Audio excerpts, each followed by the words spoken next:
If you're watching this video, chances are you've had a game or set of games that defined your childhood. I look back fondly on those New Year's Eves where I would play Mario Party 7 while enjoying Deep Fry with friends in the mid-2000s. Or the nights that I'd spend wide awake because of how scared I was of Redeads in Ocarina of Time.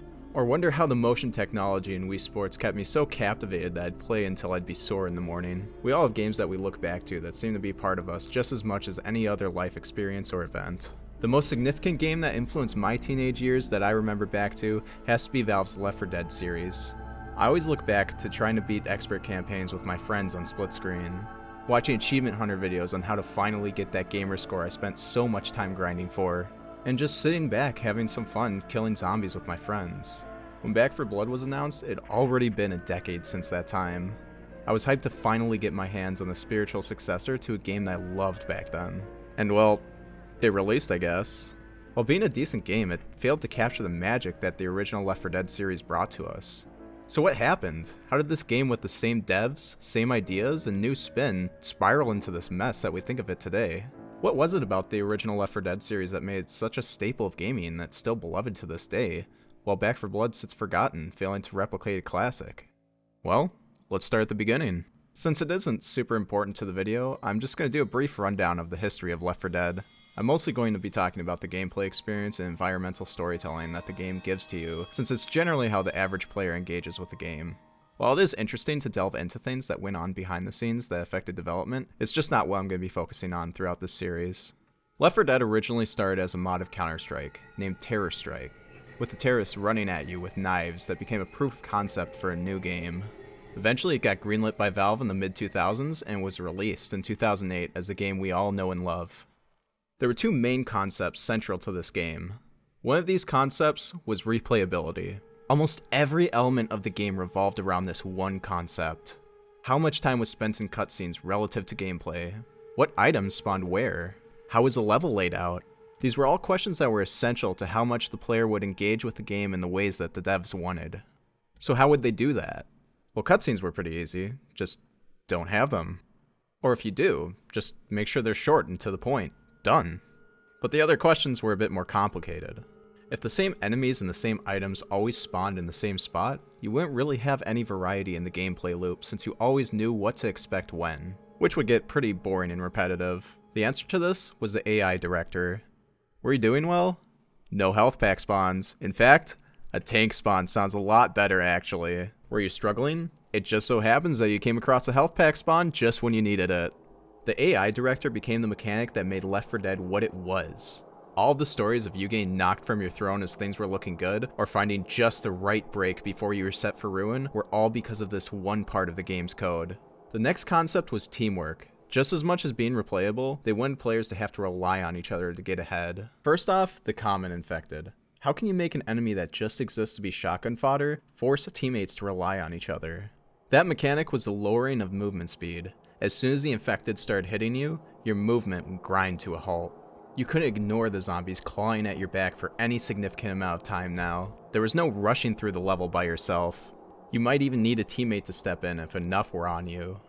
The zombies did half damage from behind to incentivize other players for having your back so that you can focus on what's in front of you. It could also be that I'm reading too much into that one, and it would just feel bad to play if that mechanic wasn't there.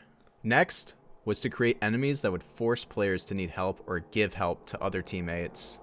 Those enemies were the special infected, arguably the most iconic part of Left 4 Dead. Each one of them had their own unique personality and behaviors. You had the hunter that stayed low to the ground and jumped from wall to wall to find the perfect position to pounce on an isolated survivor. There was the smoker that would sit on top of buildings and hide behind cover to snatch a survivor from the group and drag them into a part of the map where their team would have to reposition to a much worse area or have their teammate choked to death.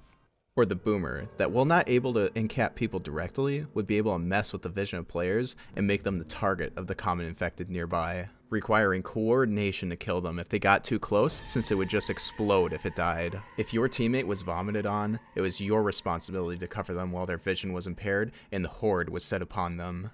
While most predictable in its behavior than most of the infected, the witch caused roadblocks for players, forcing them into situations to make a quick decision to risk the kill, try sneaking past, or just take the down anyway. Since you only have 10 health, dude, I don't know why you're being such a bitch about this. Finally, you have the tank, the big boss infected, dealing huge damage, knocking you back on a hit, and soaking bullets from your team long enough so that either he goes down or you do.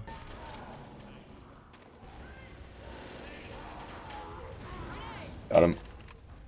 Get me out of here. Oh, thanks, bro.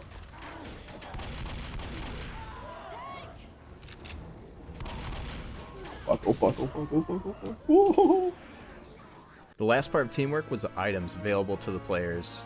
You had 3 main weapon types: shotguns for up close, machine guns for mid-range, and rifles for picking off infected from afar that people definitely use like 100% man. You also had the grenades, having players choose between if they wanted pipe bombs to deal with hordes or molotovs to hold a position or deal with the tank. There are also the healing items. You could find pills around the map for a quick heal that would tick down over time.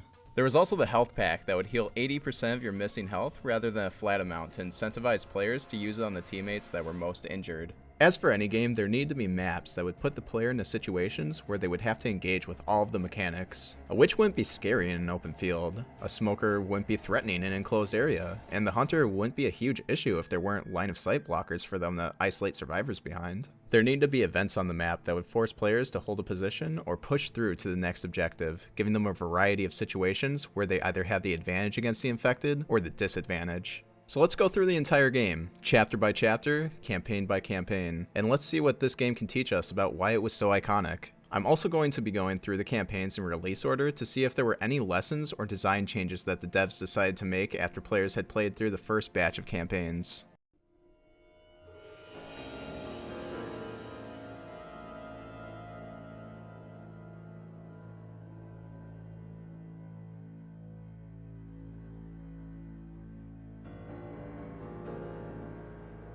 No Mercy starts us off on a roof of an apartment complex with our 4 survivors. Francis, a sarcastic biker. Bill, a hardened Vietnam vet. Zoe, a film student with a trained trigger finger. And Lewis, an optimistic businessman.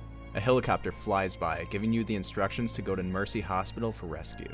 You're given 4 health packs for the group, a choice of either a machine gun or shotgun as a primary weapon, and a pistol as a secondary. Anyway, you kick off the level by opening the door to the building and have all hell break loose as you fight your way down to the bottom floor.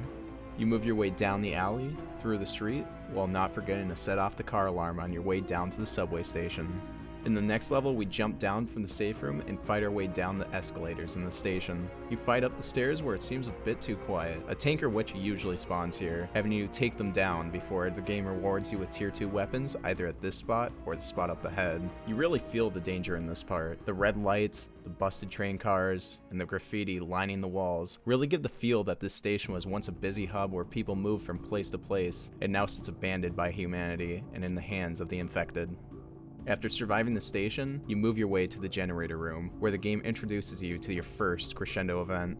You're forced to call a horde by turning on the generator, but you have the opportunity to prepare. You can either take the room with the minigun that has a hole in the ground behind you for the infected to attack you from, or you can sit in the corner where you don't have the minigun, but there are less places for the infected to attack you from. After the event, you move your way through the rest of the building back onto the street with a familiar scenario with the car alarm to the first level.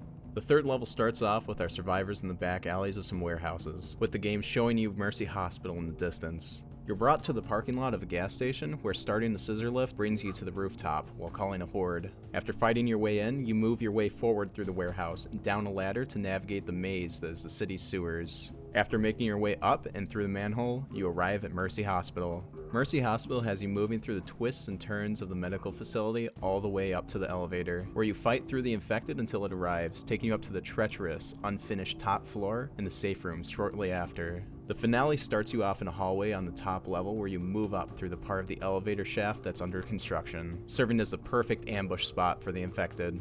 On the roof, you face your first finale, where you call the radio. The game makes you use it twice to make sure you're ready for what's coming. This is Left 4 Dead's bread and butter. Fight through a couple waves of infected, a tank shows up, fight through a couple more waves, fight another tank, rescue comes while a horde and a tank are waiting for you as you run to the helicopter. Not a complex formula, but it works, and is pretty much the basis of most of the finales in the game, with one, maybe two exceptions depending on your perspective. Honestly, this is probably my favorite campaign of the game. I love the diverse range of environments, the pacing, the spawns. Everything seems placed exactly where it needs to be, and none of the levels ever feel like they're ever too long or too short. You can definitely tell that the most thought went into the level design of this campaign, since it was going to be the first experience that anyone has with Left 4 Dead, and it was the devs' job to make sure that they delivered a good first impression.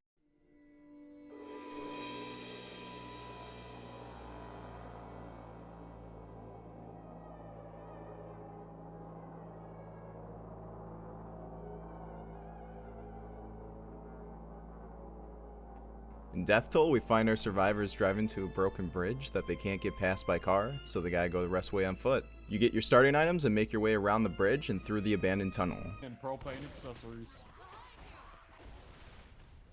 Gotta initiate my erotic Hank Hill roleplay. You navigate a couple more twists and turns through the employee-only area and make it to the safe room in an abandoned building. The second level of Death Toll takes place in a sewer system, with the twists and the turns of it serving as a perfect cover for the infected to hide around. You're led to a lower floor where an open room has a table with tier 2 weapons. You move further along the muck to a bridge that you have to drop to move forward, calling an infected attack in the process. After fighting your way through the infected, the game gives you a small restock before you get out of the sewers and safety in a nearby train car. Level 3 puts you in a train yard, giving you some much appreciated openness after the cramped space the game made you navigate in the previous level. Leaving the train yard brings you to a road with an abandoned cabin on the side of it. After looting the cabin, you're brought to a church where you watch the infection process unfold as you see someone go insane. I need mommy GF with thick and milky so badly. Please give me please give it to me. What the fuck? The paranoia from being infected leads the person in the safe room to ring the church bell, bringing the horde to you. After standing your ground, the church bell stops. You open the safe room door to see the man inside the safe room turned into a special infected. The storytelling in this level is actually something that other games should really take note of. You don't need exposition dumps, doctors talking about the virus for 15 minutes in the middle of gameplay, or any of that. Just put the player in a situation firsthand where they have to deal with the infection process, and wow, it just happens to work when you put effort into making story blend into the gameplay. You start the next level climbing out of the top of the church, giving you a vantage point of the town. You move your way through a series of winding streets, parking lots, and find a pile of rubble blocking your way. Okay, I got her. Oh shit. Oh, that was so close, dude. Oh, that could have been real bad. You start a forklift to clear a path and get ready for a fight. The level ends with navigating your way through some back alleys and industrial looking buildings before you get to the safe room. At the start of the finale level, you see Humvees in the streets in a building that has a roof lined with barbed wire. You know that the military has been here. Rescue is close. You move your way to a dock with the military nowhere to be found.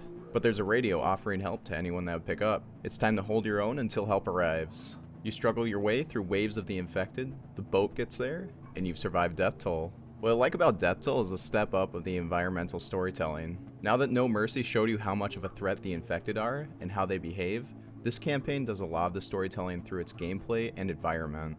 You learn how the virus affects its hosts, and through the environments, the game shows you how the mayhem from the virus has spread to the surrounding small towns, and how some people have survived locked up in churches and hiding out on boats in all of the panic. Nobody's been able to fight back, but you have. Something's different about you. Gameplay-wise, it's not as memorable as No Mercy, but it's still fun to play through.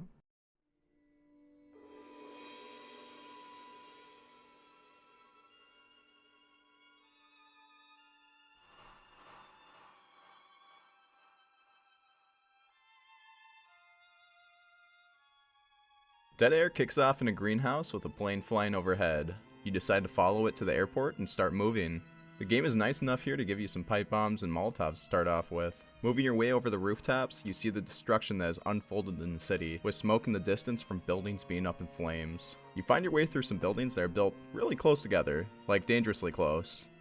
Anyway, there's a safe room waiting for you at the end when you get down the street. The second level starts with us jumping a fence to climb up the fire escape to make your way through the apartment complex. The way forward is a cargo container held up by a crane that you have to lower, the creaking of it drawing a horde to you.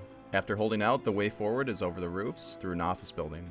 You exit into an alleyway and find your way to a storage unit, which you find shelter in. Level 3 has you moving through a graffitied alleyway into a construction site where the foundation of a building sits abandoned partway through its assembly. Barricade blocks your path, requiring you to burn it down to move your way forward. The buildings that used to be built to keep you safe now serve as cover for the infected to seize you from. Now gunfire and destruction are what keep you safe and able to move forward.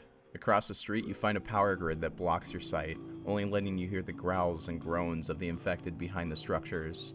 You move through the plant and see the destruction route at the airport entrance. Moving your way through the parking garage leads you to the safe room. In the next level, you move through the lobby area in the airport to start a crashed van to clear the way forward. You move up through the hallway and through the baggage carousel. You make it to the terminal, making sure to dodge the metal detector along the way, rushing your way to gate B2. The finale starts you off moving through a claustrophobic hallway to something you haven't seen all campaign, the open air and a field before you.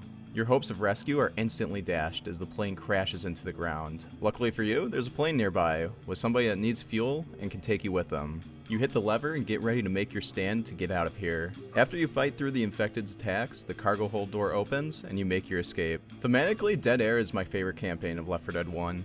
This campaign shows that what once was a population center of humanity now exists as the domain of the infected.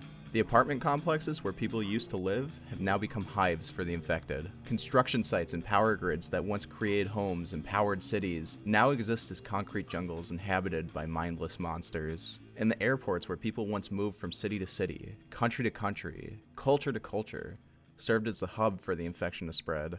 This is no longer the world that humanity was on top of. It's the infecteds, and they're in charge now.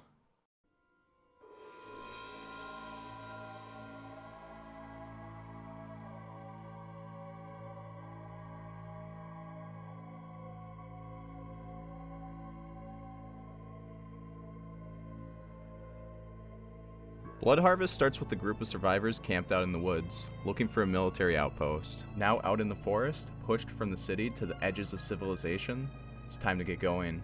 You wander through the bramble, fighting the infected along the way, and arrive at a bridge with some cars nearby. You keep moving and stumble on a factory where you find a safe room as you move around the building. You begin the second level in a break room, or something, and jump out the window onto the factory catwalk. When you get down to the floor, a door with an alarm blocks your path, calling the infected to you when you open it.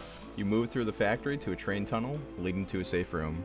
From the third start, you move through some tunnels out to a wooded path. You fight your way through the halls of an abandoned station, following the tracks to a train car that you need to crash into a bridge to make a path for yourself to the next safe room. The fourth level puts you in a clearing that leads through a barn. You follow the path until you hit the train station. Hey man, leave her alone.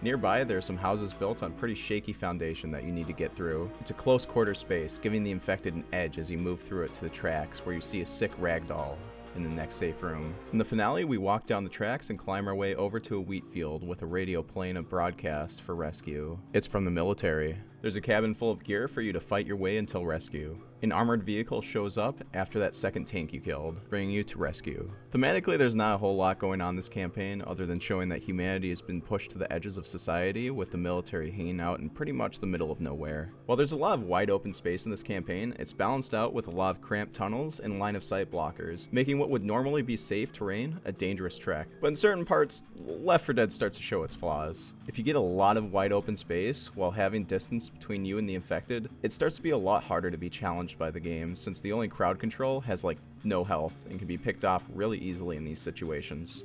Even the tank gets heavily damaged before it can close the gap between it and the survivors. Not to mention that the gameplay loop seems to get pretty stale at this point too, with a lot of the crescendo events and finales feeling pretty similar to each other. This is probably the weakest of the main campaigns.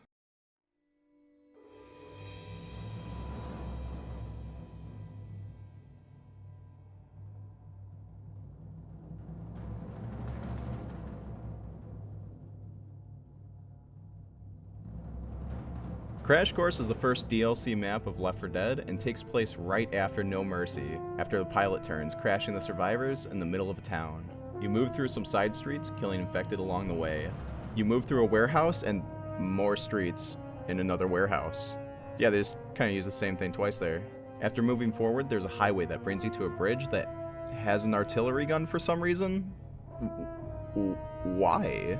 Anyway, you put the thoughts of wondering why this would even be needed here behind you and fire it to remove the blockage and battle a horde that ensues. You move down the bridge and go into another warehouse that has a safe room in it this time. The next level starts with you moving from a warehouse to, you guessed it, another street. You move through another warehouse and another street, bringing you to a lot that has some trucks parked in it. I just can't imagine what kind of building they'd be delivering those goods to. Then you move through the craziest thing you'll see all campaign, a street with trucks parked in it, with some warehouses nearby. This is Crash Course's final form. Eventually you make your way to a truck yard, and yes, that's right, our finale is in another warehouse. There's a truck that you need to use to escape, but you have to start the generator to operate the lift to get it down. You start up the generator and fight the first wave of zombies before it shuts off midway through the second, forcing the survivors to run out and restart it before the truck comes down and you're able to make your escape. I'm not going to sugarcoat it, this is probably the worst campaign of the game, and probably of the entire series. It's short and doesn't make up for it with any substance. Crash Course is the least creative campaign you will play through. It uses the same environments over and over and over again. Like a good 70% of the campaign is just warehouses and streets. There's no diversity of environments or anything new for you to engage with. And especially coming off of the last 4 campaigns, the formula's gotten super stale right now. It wasn't torture to play through, but it just felt like they didn't even try. The only compliment that I can give it is it does try to change up the finale formula a bit by having the generator shut off midway through, and having the most defensible position be furthest away from it, and the ammo and health packs to force the players into being safe during the hordes, or safe when the generator shuts off. But even still, it's only one small part where you're a bit vulnerable as a team, and there's not really any reason to leave your position barring super unfortunate things happening to your group. Funny editor's note, I actually got lost multiple times throughout the editing process of Crash Course because I just had no idea what I was referring to, because like all the environments were the same. It was actually ridiculous.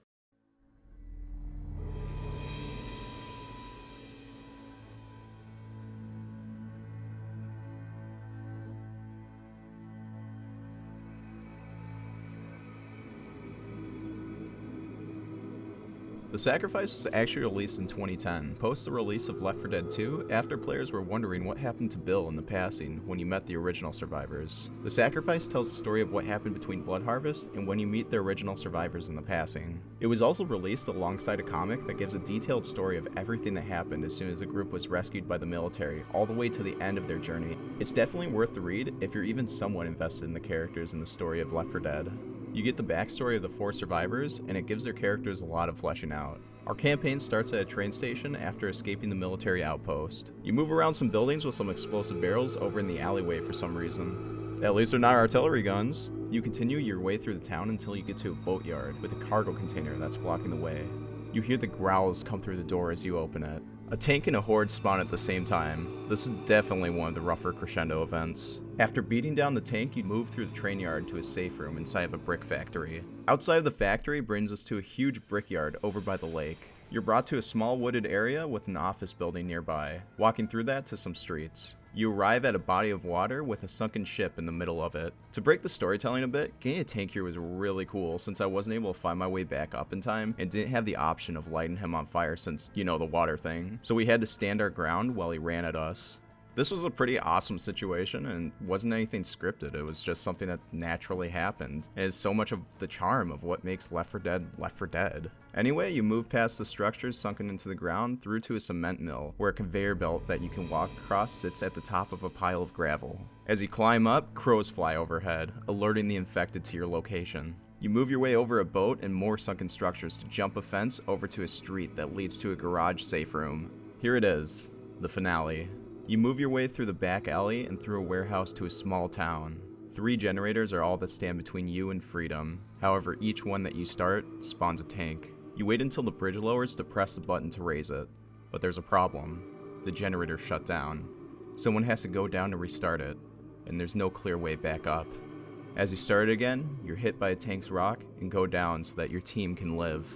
The Sacrifice is up there with No Mercy and Dead Air for one of my favorite campaigns in the game. Each crescendo felt unique, the environments were decently diverse, and the finale felt like everything Crash Courses should have been. The environments were cold and desolate, but the isolation that it made you feel was the point.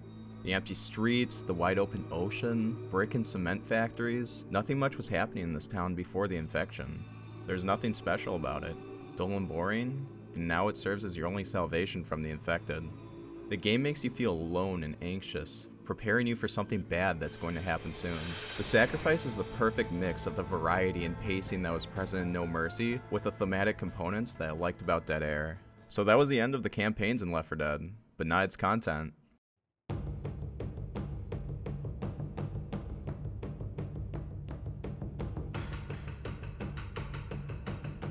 In the game, you have survival and versus modes in addition to the campaign. Survival puts you at one of the finales, crescendo events, or even a completely new map and asks you how long can you make it against the endless army of the infected. It's a super fun mode that gets straight into the action. Not too much else to say about it. Versus pits a team of 4 against a team of 4, with each switching off playing as the survivors and playing as the infected. The survivor team gets points based on how far they get in the level and how little damage they took while doing so. The infected get points based on how much damage they do to the survivors and how soon they can stop them from reaching the safe room or rescue. I have really good memories of Versus back when people played multiplayer, but now you either don't find lobbies or everybody just switches from one team to the other because they just want to win and don't really care about the gameplay experience. Like, it would be one thing if everybody switched to the infected since there's no AI to take over for a missing player as the specials, but I noticed a lot of people just did the same thing for the survivors too. It's a fun mode, there's just not enough people playing to get the proper experience out of it. So no game is without its flaws. And Left 4 Dead is no exception to this rule, since if it was a perfect game, why is everyone playing the sequel with the exception of weirdos? What? Well, first off, let's start with the least offensive one and move our way up, I guess. Some of the environments and the campaigns felt pretty samey. When I look back at a level like Crash Course, Death Toll, or Blood Harvest, I often find myself thinking a bit, wondering which one it was from. Well, I guess if you look back and the level sucked, it was probably Crash Course.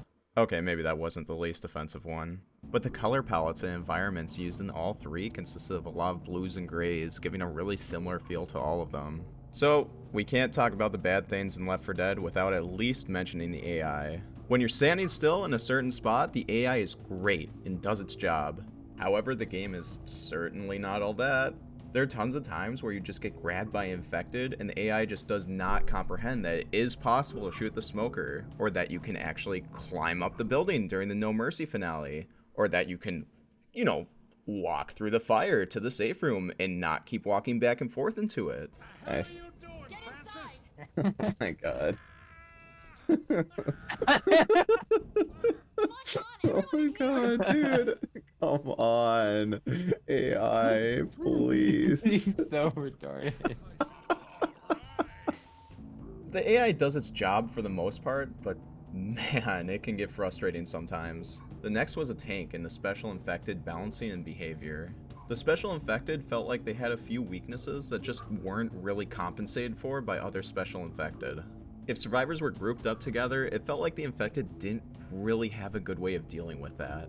Yes, a boomer can throw a wrench into things, but besides the smoker, maybe in certain specific areas, there really wasn't a way for the infected to take advantage of the situation. And the hunter stumbles a bit in Versus, but even still, you have the ability to shove your teammate after you aren't stunned. But most of what I'm saying is applied to single players, since Versus was balanced with those things in mind more, and more special infected attacking you at once and more frequently. Open fields are even worse, with the infected pretty much having no way to deal with that. A boomer can't get close before getting picked off, the smoker doesn't have the cover he needs, and what is the hunter gonna do? And by the time the tank gets to the survivors, he'll be like half health. It just seems like the infected don't really have enough crowd control to deal with these situations. Speaking of the tank though, the behavior in the first Left 4 Dead kinda sucks. Every time the tank downs somebody, instead of moving to the next survivor, making the fight more chaotic and interesting, he just sits there pounding on them until they die, giving the rest of the group free damage on him. This was fixed in Left 4 Dead 2, like a lot of problems, but it's definitely worth a mention. The next criticism is the gameplay loop. When you get to mid-Dead Air and especially Blood Harvest, it doesn't feel like there's a whole lot of variety in what you were doing. The crescendo events were mostly pull the lever to the way forward, hold out a rush, and complete the rest of the level. It's not like it's bad or unfun, but it definitely gets tiring when it's done so many times. The Sacrifice definitely did some things with this, and it was a nice change of pace, but man, It really feels like there should have been more creativity on this front in the main game, and Crash Course especially has no excuse for that. The last one mostly pertains to versus and survival, where you can only shove zombies a limited amount of time, but it just doesn't feel like the survivors have good ways of dealing with hordes besides pipe bombs, which even aren't really a guarantee when the zombies are super close to you. If you had a bunch of zombies on you, it's really hard to get them off without drastic measures. But for criticisms, that's really all I have. They're pretty minor issues in an otherwise super amazing game. Left 4 Dead has to be one of the most timeless zombie games. The game doesn't bog you down with tutorials, cutscenes, QuickTime events, or character monologues. It knows what the player wants, to kill some infected. Do you know how to play a first-person game? Cool, the gun and health pack are right over there. You'll figure out the rest. It's an extremely accessible game that still holds up today just as well as it did in 2008. Even if you played Left 4 Dead 2, the game still has its charm, and it's cool to see how the game evolved from what it was to its sequel. Even though there are some things that you might miss about the second game, it's totally worth the play just to experience a timeless classic that'll forever be a part of gaming history. Join me next time when we review the perfect sequel. When making a sequel, there are two extremes on a spectrum that works can fall between. You can take risks and make big changes, risking alienating an audience that originally enjoyed what you put out. Or you can change a very small amount, if any, to play it safe, but compromise some artistic integrity in the process. One approach isn't necessarily better or worse than the other. We can all talk about how Call of Duty or Marvel movies are the same thing every year, but when they connect with so many people and get millions of eyes on them, who are we to say that this is the worst way of doing things? On the other hand, sometimes you can have artists completely misunderstand what people loved about what they made before, and even go as far to cheapen their previous work. What's that doing on the screen? Get it out of here. Please. But you can also have great works that perfectly close off the stories and themes of a series. For example, Ocarina of Time was a coming-of-age story with mechanics and themes relating to the passage of time, and how the world and our responsibilities change as it goes on. Majora's Mask perfectly closes off this concept with themes and mechanics relating to time later when we face the inevitability of death. What do we do when our time runs out? How do we impact the world when we are alive? And how does the world change when we're gone? It's always a balancing act for developers to find where they want their game to lie between these two extremes. How can they make a game that changes enough to be different while staying true to the game that came before it? Well, in this regard, Left 4 Dead 2 got off to a pretty rocky start. With after being announced at E3 2009, a not insignificant amount of people felt that the release of a sequel so soon after the first game would lead to a rushed product, especially since this wasn't something Valve was known for doing. Some players saw the change in tone and aesthetics from the first game as being untrue to the intentions behind its predecessor, and that the release of a sequel would mean pulling of support from the first game. This led to the infamous Left 4 Dead 2 boycott, with this image being generated during it, which honestly was kind of a banger. In response, Valve asked the community to trust them a little, stating that with all the changes they wanted to make, it would be a lot easier to release an entirely new game than to release it as DLC for the first. They had to create some cutoff point of where they wanted expansion content to end and a sequel to begin. They actually ended up flying out two of the more prominent members of the boycott to playtest the game to assure them that they were listening and wanted to deliver a good product, with the two ending up feeling that they thought the game was well made. This show of confidence isn't something you usually see from developers, flying out your harshest critics to show them that you know what you're doing and you know what they want from a sequel. It actually led to Gabe Newell stating in a GameSpot interview that people that were a part of the boycott Steam group were actually pre-ordering the game at higher rates compared to other owners of Left 4 Dead. As the release got closer and the promises of continuing to support the first game were fulfilled, as much as you can call releasing Crash Course support, the boycott slowly dissipated. So let's look into Left 4 Dead 2 and see why Valve had such confidence that this game would be the sequel that would be loved by even its harshest detractors. Left 4 Dead 2 released on November 17th, 2009, and so what changed? The biggest change to the gameplay was by far the introduction of the new 3 Special Infected. First up is the Charger, a tanky special infected that would do exactly as the name implies. Charge at the survivors, grab the first one they run into, sending everyone else in its path flying before finishing their charge.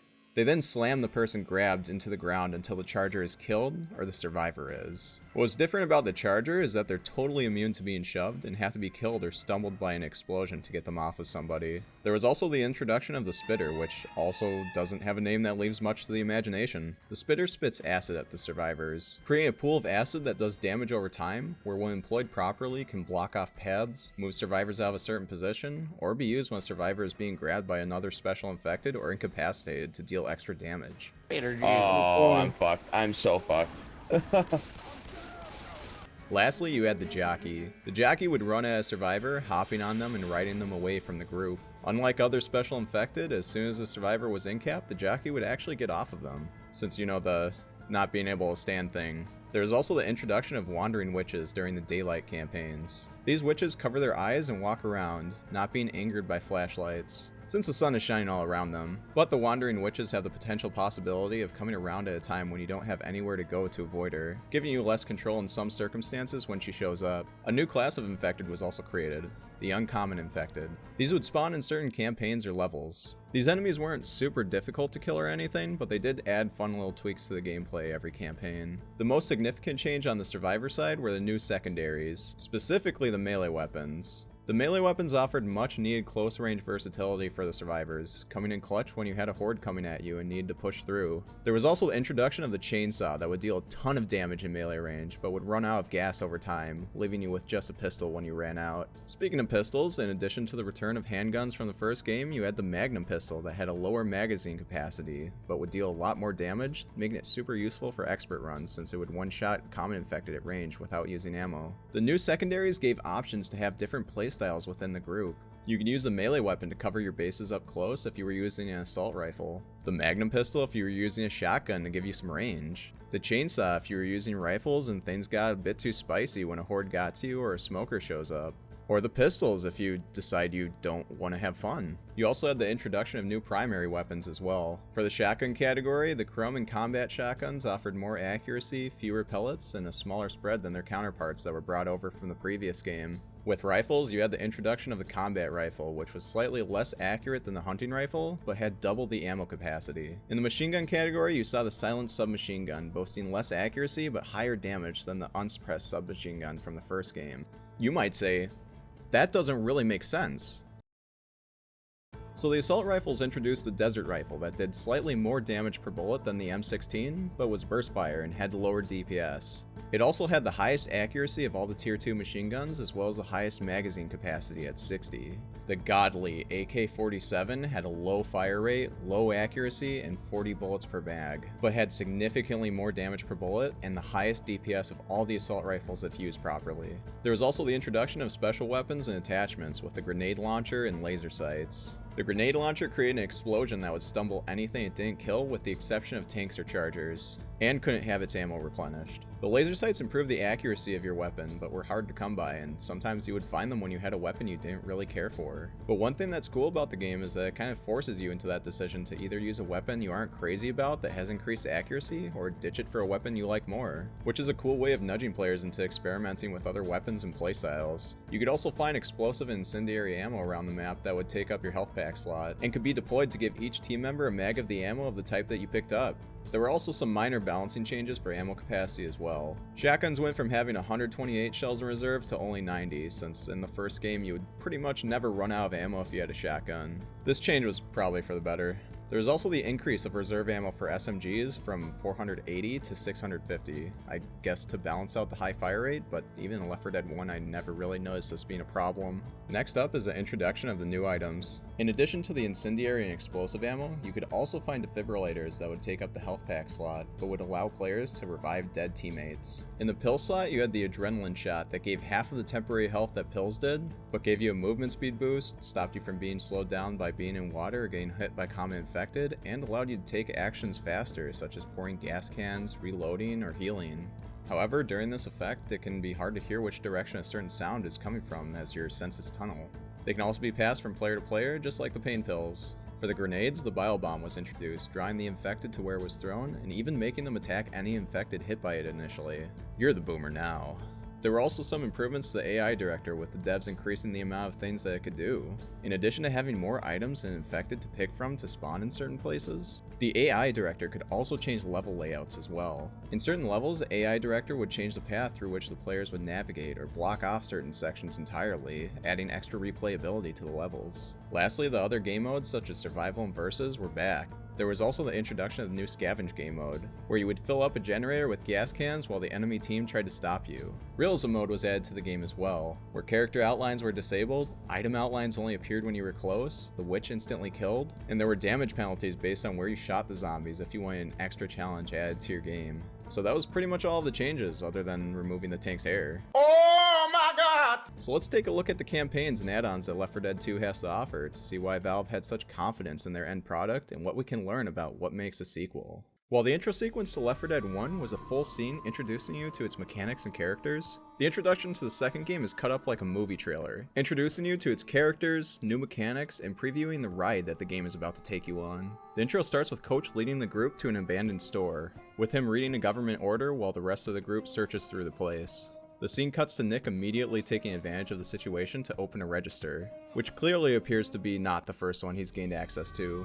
Or the second. You see Ellis open up a cage with some weapons inside to his childlike wonder, immediately cutting over to him handing a pistol to Rochelle and her pushing it away, contrasting her as being one of the more level-headed members of the group, with her planning a route to evacuation. Coach finishes reading the government order, makes a remark, and crumples it up while biting into a chocolate bar, showing him as a no-bullshit, charismatic kind of guy with a love for food that would probably be a football coach. It ends with Ellis being decked out in weapons to a comical degree and being presented as a young guy being clearly in over his head dropped into an extreme situation. This is all shown within the first 30 seconds of the intro, with the door being kicked open to a badass sequence showing the campaigns you'll be facing, as well as the uncommon infected and the new specials. The game cuts to Nick being an asshole to Coach about the helicopter being made of chocolate as they go up the stairs, but not in a way that makes him seem unlikable. In fact, as the helicopters are flying away and everybody is freaking out, Nick is the first one to accept things not going to plan, most likely because of his past as a criminal, showing his positive contributions to the group despite who he was before the virus came around, with the game cutting back to the sequence and Ellis being grabbed by every single special infected possible to show that he's going to be sort of a comic relief character of this game, and that you can't shove the charger. It does a good job as well to show that this game is about teamwork, with the survivors helping each other up from the ground and from hanging off ledges. The ending scene shows that you need to shove the riot zombies to hit their back and that the chainsaw can cut the smoker's tongue. As the elevator goes down, everyone helps Ellis up and Rochelle gives him some words of encouragement before it hits the bottom floor. Just to solidify things, all the other characters are confidently facing the front as the elevator hits the ground, while Ellis is looking around nervously before steeling himself to join the rest of the group in their determination to survive.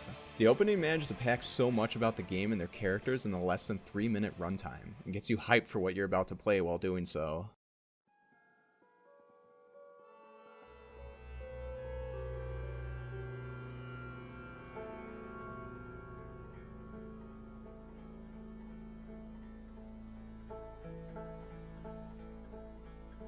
Dead Center kicks off with our survivors on the hotel roof trying to flag down rescue. But it's too late, the helicopters are gone and you're left to fend for yourself. Left for dead, as it were. What's interesting about this campaign is that you don't start off with a primary weapon. The game gives you some melee weapons and pistols to introduce the players to the new types of secondaries that they can play around with. You move down the stairs to the hallway of the hotel building.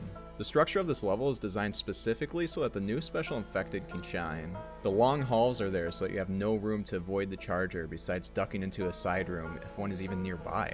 You also have the windows for them to charge you out of as well. The side rooms and ledges give good cover for the jockey to grab survivors and ride them behind. Your team has to go around so many corners before they finally have line of sight to take the jockey out from. Okay, let's just move through the level, my dude. Your mom. Your mom. The halls and doorways are also the perfect size for spitters to create an acid puddle to block off your path. As you move through the halls, you see more parts of the building up in flames with the smoke coming through doors. The game takes this opportunity to show off the uncommon infected through its level design. Remember those hazmat guys that took a bit more damage to kill than the other zombies? Well, turns out they're also immune to fire. You get to the elevator where the survivors introduce themselves to each other as you make your way to the bottom floor, which is up in flames and the smoke clouds your vision. As you open the door, you find a silent submachine gun on the floor and defend yourself as a horde approaches through the cover of the smoke. After you find a break, you vault through the kitchen, get to the lobby, and find the next safe room. The first thing you notice about Left 4 Dead 2 is how much tighter you have to play than the previous games. What I mean by that is that with the new special infected and the increased amount of commons you see, you're much more heavily punished for not being mindful of your position. At any point, you can have a jockey ride someone away, a charger hit the group that's too close together, or a spitter take advantage of someone being held up by some comments or another special infected that's even slightly split off from the group. There's so much more that you have to be aware of and think about. There's so many more interactions and strategies that can be employed against you than the first game, and you have to be ready for that. The side rooms, long hallways, tight corners, and smoke obstructing your vision all work together to give the special infected an edge and show you what they're capable of. This is the perfect introduction level to a game. It does a seamless job of introducing the new mechanics, enemies, and items that you'll have to use all in this short hotel section. Yeah, what I had to say about this one level is already almost longer than what I had to say about all of Dead Air in the last video. This might be a long one. Level 2 starts off with the survivors deciding to head down to a gun store from the safe room. You move through a parking lot, past a medical tent, down to a descending street. One thing that's cool to see in the level design is just some bits and pieces glimpsing into how the world responded to the infection. It totally makes sense to see the medical tents and signs telling people where to evacuate to. It's also around this point that you'll probably notice the hazmat zombies consistently drop the bio bombs, adding a bit more to the world building too. If people taking all these precautions to not get infected while working with the virus manage to turn, it shows you how infectious and dangerous it truly is to humanity. All this makes the world feel a lot more lived in than the first game. You move down to a breaker room through the streets and the overpass, bringing you to a water pipe building thing. Okay, back up. Oh my god, Rochelle, for fuck's sake. And your first set of tier 2 weapons. You jump down onto a truck, bringing you to some stairs that lead to a fenced off bridge that leads to the gun store. I mean, you when I.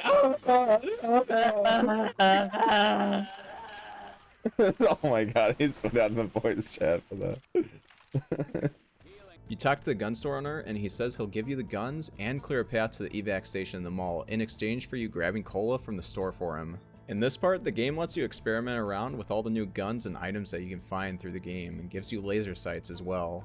They also hand you some health packs so you can take your time a little bit. You exit the building and move your way over to the grocery store. Eggs 99¢ per dozen. Imagine, Bread, remember 2 the for 1 days? everyday value. 2 for 1 Yeah. bread? $4 $3.99 beer, 6-pack? 6-pack? Wow. Bro, this is a different age, my guy. I want to This live game here. is from 2009. Holy fuck. $3.99 6-pack.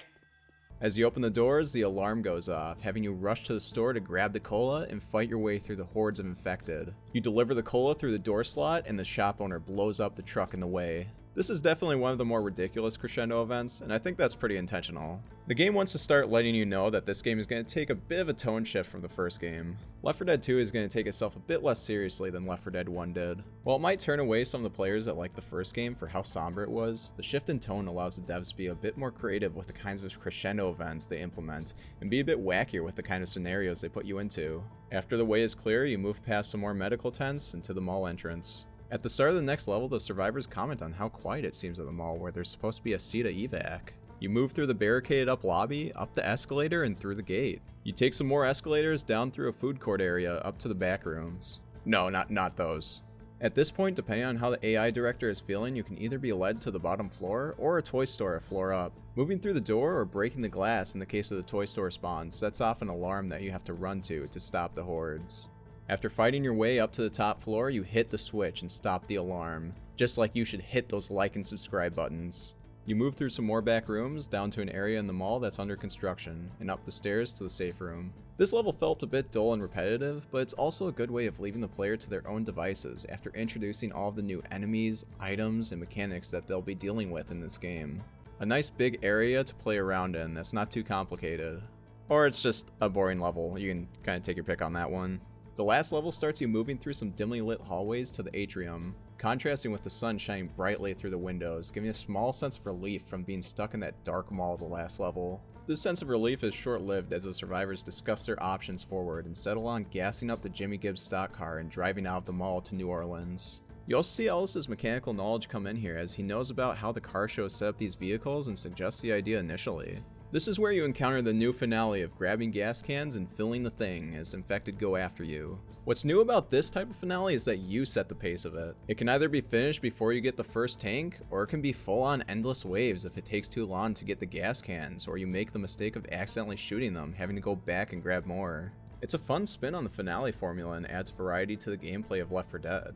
It also adds some skill expression and can lead to some fun moments like deciding that taking the stairs back with the last gas can will take too long, and just jumping down to have your team help you up to get to rescue. After filling the rest of the gas, you get in the car and leave Savannah behind you. Dead Center is the perfect introduction to the game. It starts off by putting you in situations where you have to deal with the new infected where they shine the most, and then introduces you to the new weapons and items that the game has to offer while showing off the new tone and world building. It showcases the new crescendos and finales in a simple and easy to understand map, and it does the job right. The campaign feels lived in, with areas being barricaded off, medical tents lining population centers, and even posters advertising 75% off blowout sales, with people trying to get as many resources as they can before the world falls apart.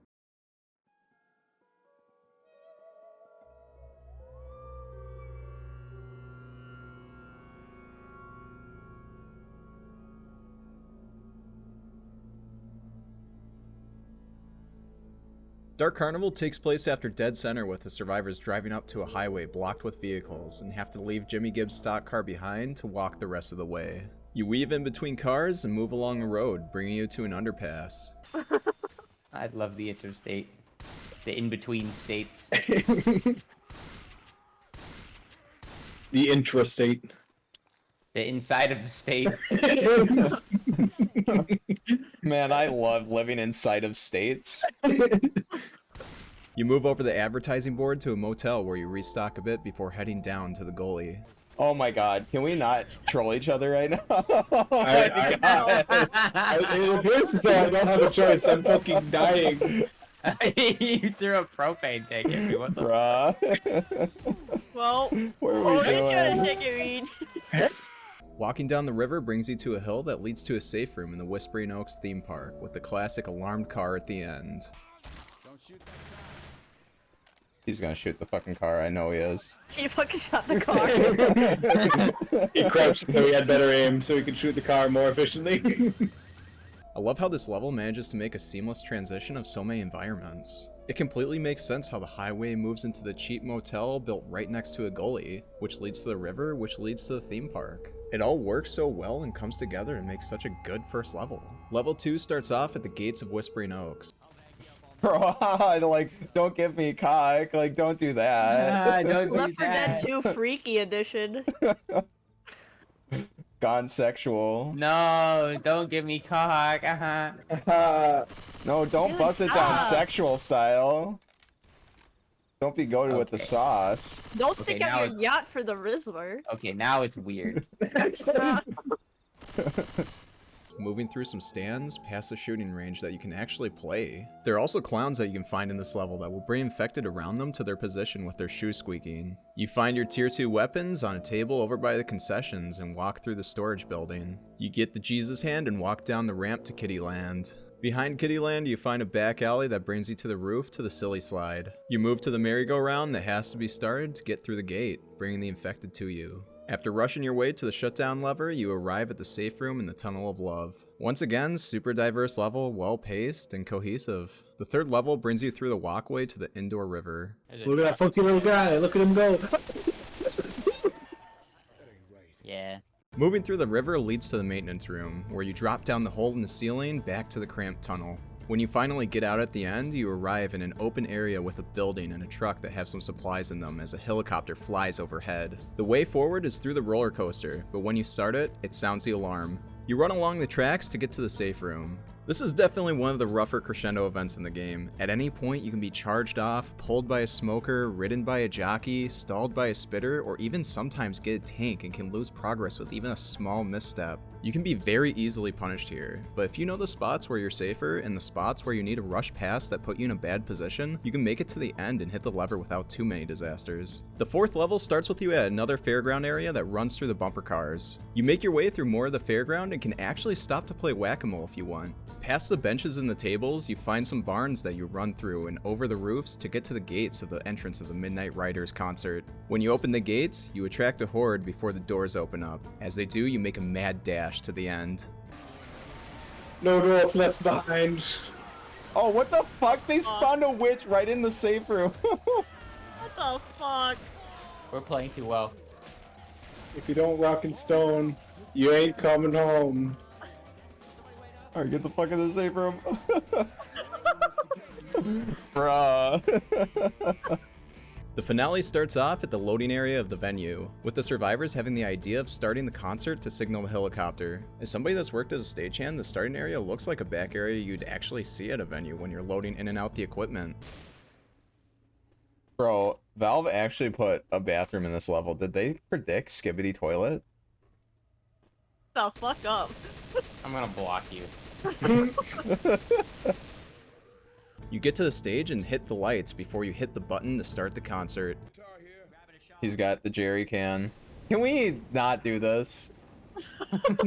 Reed! Reed, get out of the fire! Get out of the fire, Reed! Keegan did this, and he's gonna have to live with the consequences. Oh my god! You literally Oh set my yourself god, on fire over there. I'm in a team full of fucking inters. Hey, not me! Except you. Sport. You went Keegan's the one that not did it. even. Alright, we're you starting didn't this even before play you like guys the kill last each other level. fucking harder. Yeah, because I went to get ice cream. The music starts, the pyrotechnics go off, and it's time to make a stand. 1, 2, 3, 4. You fight through the waves as the music blasts and the tanks come in on the guitar solos. The music is actually good too, and it sounds like a band that would actually be popular. There are fireworks and pyrotechnics that you can set off to defend yourself, towers to snipe from, and equipment to take cover behind as you blast through the zombies. At the end of the second song, the helicopter drops by, having you make a mad dash to it as the horde and the tank are on your heels, bringing you to rescue. Honestly, Dark Carnival is the best campaign in all of Left 4 Dead. There's so many environments that are strung together in such a cohesive manner. There are fun Easter eggs for you to enjoy that the devs didn't have to put in there. It has some of the most creative and epic events in Finale. Everything about this is so much fun and works as reassurance to the fans of the first game that this is still the game that they love. Dark Carnival was made to be familiar to fans of the first game, but firm in its commitment to be different. It's familiar in that it takes place at night, has a cohesive level design that fans expect, has a classic car alarm, and the finale where you hold out for a helicopter rescue, but it still commits to being a big change in tone from the first game. This campaign is silly, loud, and doesn't take itself too seriously at all. It's as if the devs were saying, we know what you loved about the first game, and we're gonna give it to you. But there are gonna be some changes here, so strap in.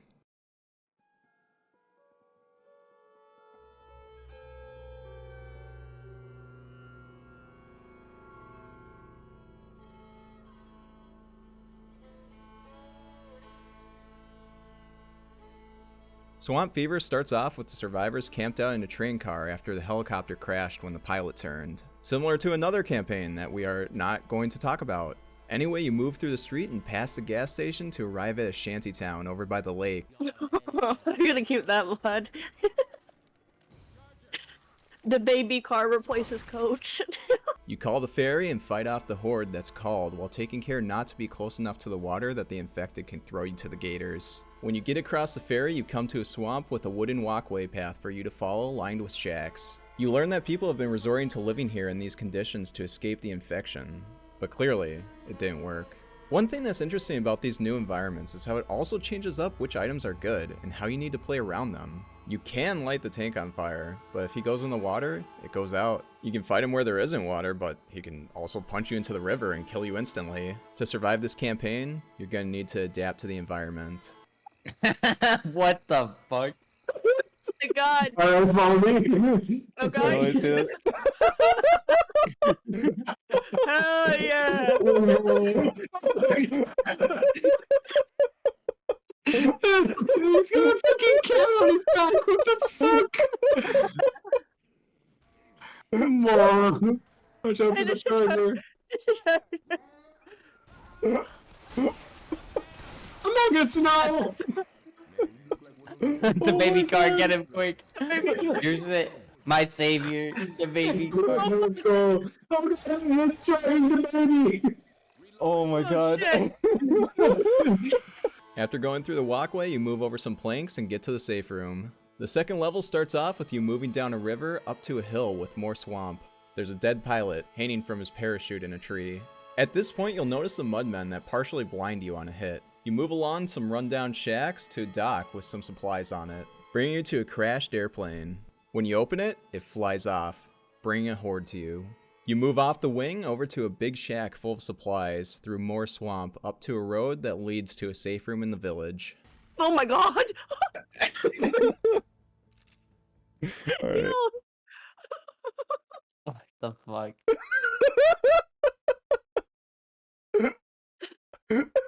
Yes. Let's go. Oh. I have to look like up and to the right of you. Wait 1 second, let me go over to you. 1 second. 1 second. Wait. Family Hey, let photo. me tap. Everybody line up. No.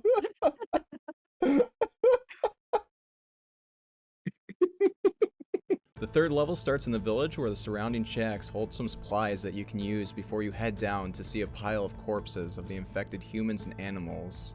Hey, can you get your fucking No, goddammit, that's porcelain out not of my what way? the fuck. This is a self-inflicted porcelain on your part, my friend. You're brought to a lakeside shanty where afterwards you have to make your way to a tree-lined path that leads to another village where you have to lower a plank that brings you to the rooftop while a horde comes after you. This part is super cool though, fighting the infected in shacks as they're breaking down from either your bullets, infected attacking them, or a combination of both. It adds a super dynamic feeling to the encounter. Afterwards, you keep walking and arrive at the safe room. At the last level, you exit the safe room to see the sun rising over a small town, which you walk over the last bit of swamp to get to. After getting supplies from the nearby houses, you make your way to a mansion overlooking a plantation. Next to the wooden doors, you find a radio where you call for rescue from a man named Virgil, who has you wait while he comes over and gets you. It's your job to hold out until he arrives, fighting wave after wave and even fighting 2 tanks at once at the end before he explodes the doors and you make a mad dash for the boat. Swamp Fever is a pretty fun campaign. It's definitely not on the level of the other 2, but it's still a nice change of environment that you have to strategize around. Molotovs become a bit less useful and you have to rely a bit more on bile bombs and be aware of your positioning for special infected throwing you in the bog. If you have to run away, you need to either have adrenaline on you or make sure you're in a dry area with a lot of space so you don't get slowed down by the ankle-deep water. However, the campaign did feel a little bit repetitive, with environments blending together a bit and not giving much of a unique identity to some of the levels. You could take the perspective that this puts the player in the mindset of traveling through a never-ending swamp where everything looks the same, bogging you down, as it were. But I don't know, it feels like one of those design decisions where you get what they're going for and it works for that, but it also works out to be less fun than the other campaigns in the process. I think they probably made the right call only making this one 4 chapters. It's still a really fun campaign and super creative and designed well, it's just that the first 2 set the bar really high.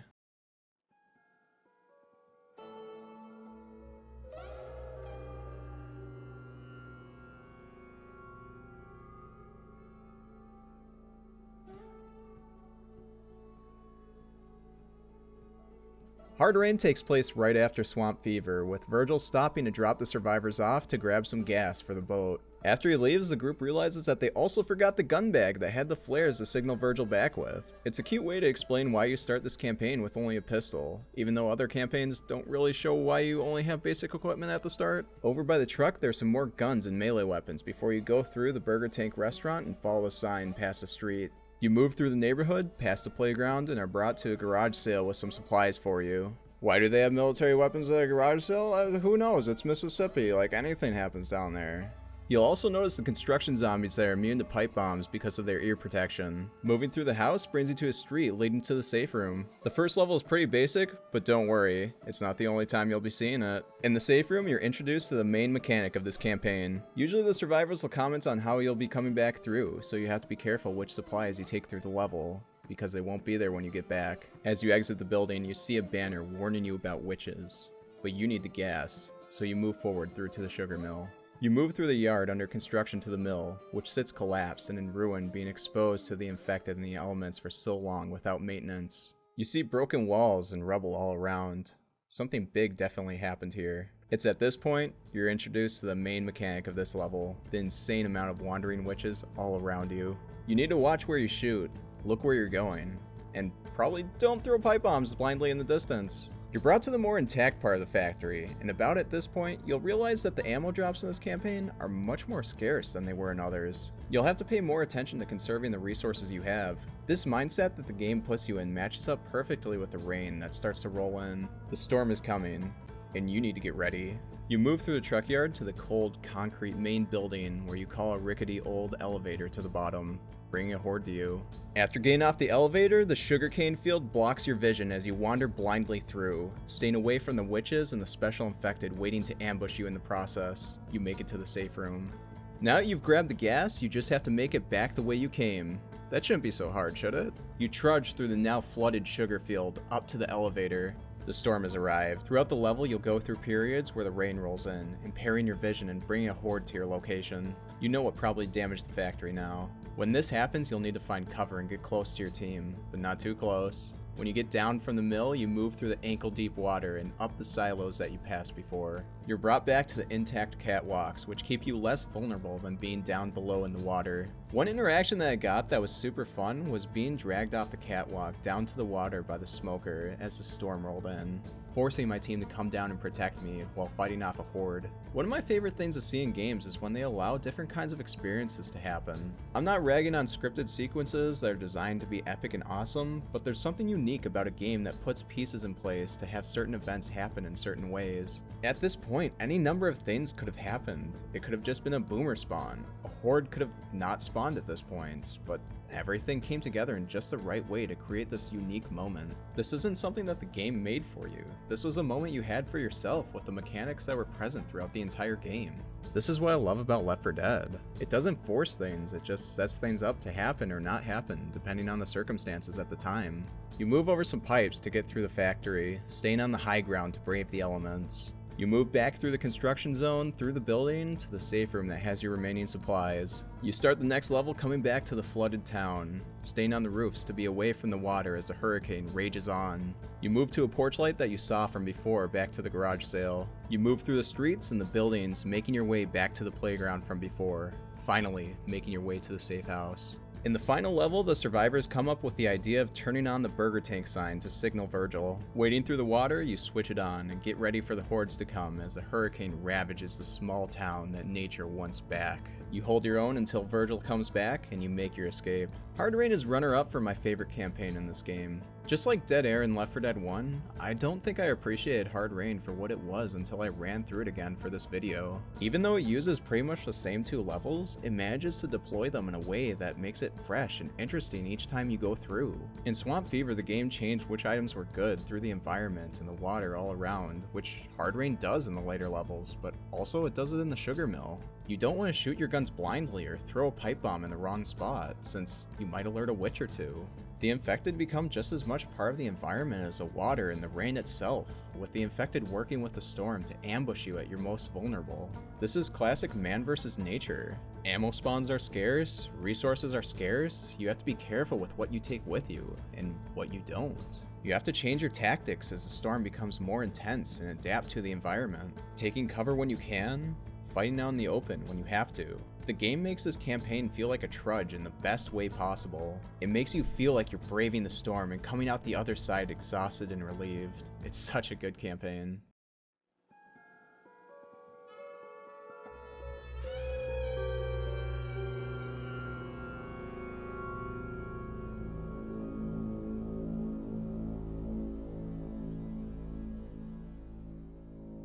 The Parish starts off with the survivors dropped off in New Orleans, wishing the best to Virgil before they go in search of the military. You move from the dock to the streets where a toppled semi-truck blocks your path. You go up through the buildings and the bar to get through the back alleyways. You'll see the armored riot zombies in the streets that can only be hurt from behind. The alleyways bring you through a kitchen with a safe room on the other side of the street. Level 2 starts you off moving through a barricaded plaza in a park where you can go through a maze or around the open area to a gazebo.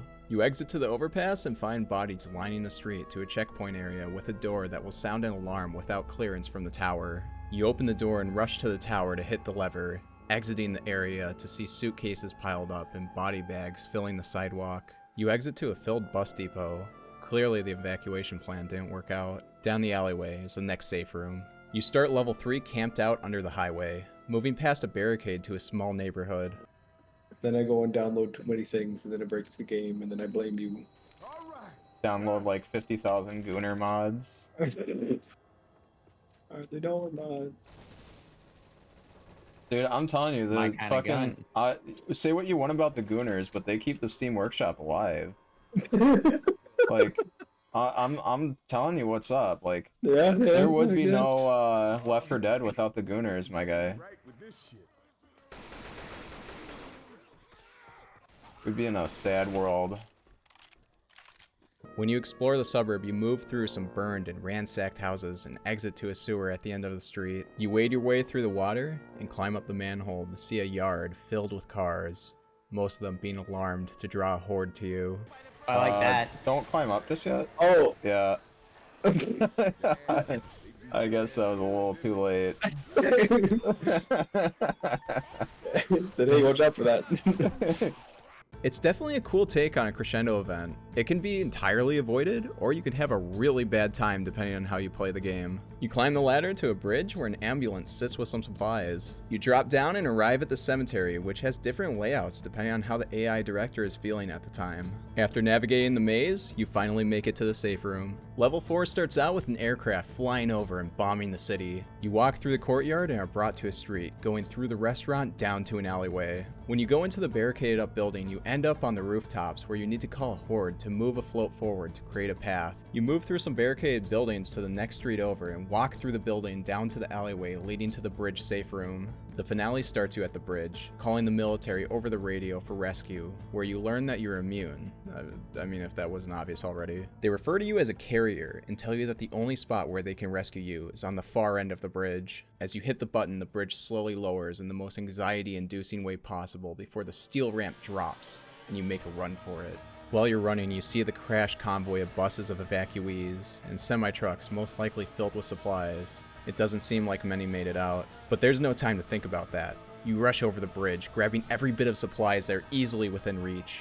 A tank shows up in the wreckage before you climb up an oil tanker to the lopsided section of the bridge. You drop down and run through some tents. The plane arrives and the cargo hold opens, with a tank that you have to navigate around or fight to get to rescue. After making your way through, you get in the plane, the cargo hold closes, and the bridge is destroyed. This is the best finale in the entire series. It's epic, anxiety-inducing, and you set the pace of it. The Parish does the most work out of any of the campaigns to tell a story through its level design. When you start in the outskirts of the town, you see barricades, vehicles stopped in the street, and posters warning about the virus. It seems like the least amount of measures were taken here, and it fell the fastest. As you move on, you see more and more checkpoints with bodies lining the ground. At one point, you see infected and non-infected alike shot dead when it was clear the military was getting overrun. They weren't able to evacuate as many people as they wanted, as evidenced by the myriad of buses sitting unattended. When the evacuation failed, you see how people sheltered and barricaded themselves in their homes, repurposing Mardi Gras floats as walkways to their safe houses. And you see where their homes were broken down by the infected, adding whoever wasn't killed to their ranks. When you hit the bridge, you see how grim the situation became. The virus spread past all of the measures that were taken, to the point where they even had to bomb the bridge to safety, while hundreds or even thousands of people were on it to control the situation. And even that wasn't enough. The game doesn't make it clear whether the situation was dire and the military reluctantly did what it had to do after taking all the necessary steps, or if they decided to not even take the tiniest chances and execute the smallest threat as it appeared, and brought down the hammer harder than it ever needed to, and the people revolted. It's left up to your interpretation what the details of the story were. You don't know if you'll be welcomed with open arms, or shot dead on sight when you get rescued.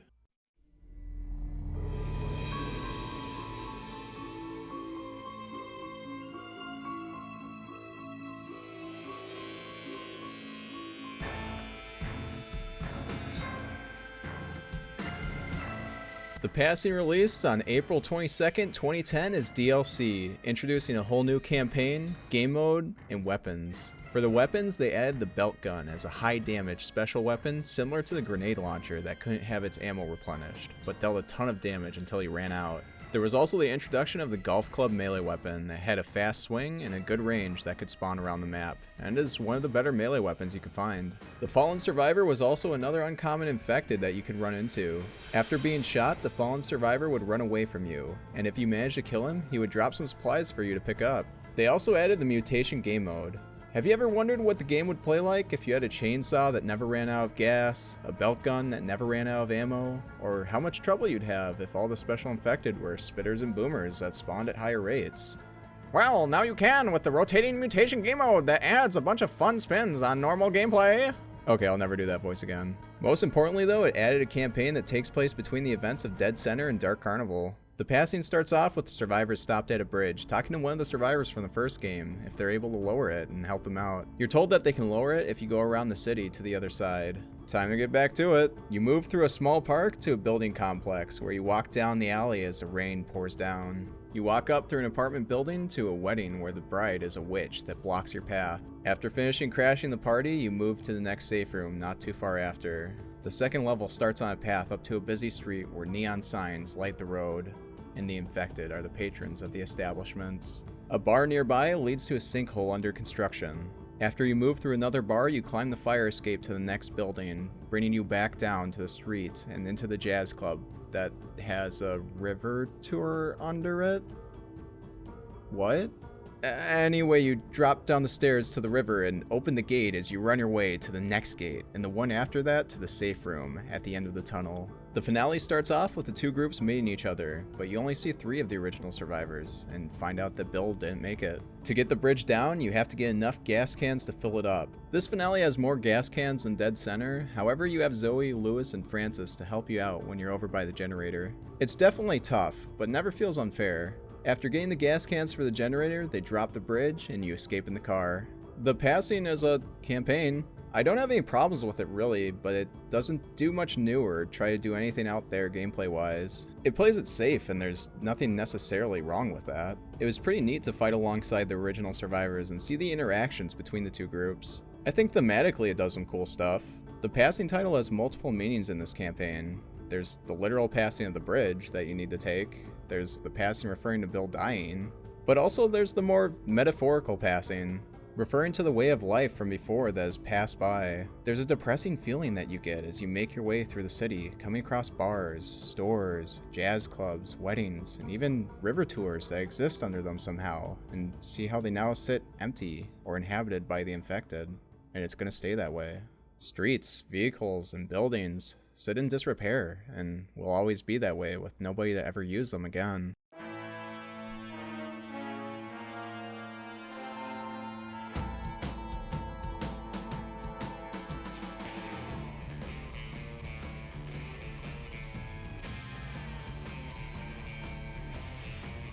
Coldstream was the third big DLC update of Left 4 Dead 2, the second being the Sacrifice that we went over in the last video that you should totally watch, dude. This campaign was actually a community creation that Valve ended up releasing as an official campaign on July 24th, 2012. Alongside the main campaign of the expansion, the original Left 4 Dead campaigns were ported too. If you were ever curious about what the campaigns from the first game would play like with a new special infected, weapons, and items, now you have the chance to. Also, as a part of this update, mutations were changed from a weekly rotating game mode to a mode where you could select between them at any time. There's a huge amount of content released with this update, so let's go through it.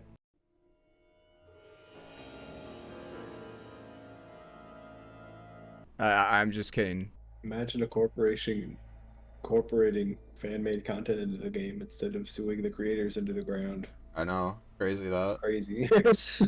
Coldstream starts you off on a river next to a watchtower, which you move past to the bridge and through the cabin nearby. 2 fallen trees create a path to the hatch, which you have to balance across. You open the hatch and fight through a gauntlet of infected to get down to the safe room. The second level starts you off in the tunnel, with the blinding rays of sunlight and mudmen in the water to mess with your vision of the way forward before you find your tier 2 weapons. The stream brings you to a section by the road where a boulder is tossed at you, with a tank not coming too far after. When you move further along the road, you reach a barricade with explosive barrels that you need to shoot to get through. The rush to the end is dangerous, with the stream current able to drag you to your death if you're not careful. You move through the door and down the stairs to the next safe room. The third level takes place with you climbing out of the underground, arriving at a bridge with broken barricades and abandoned vehicles. The tanker truck explodes, clearing the way for you to climb down the scaffolding to the river below. Fuck, dude. Oh, God. Oh, it's the perfect. Oh my god.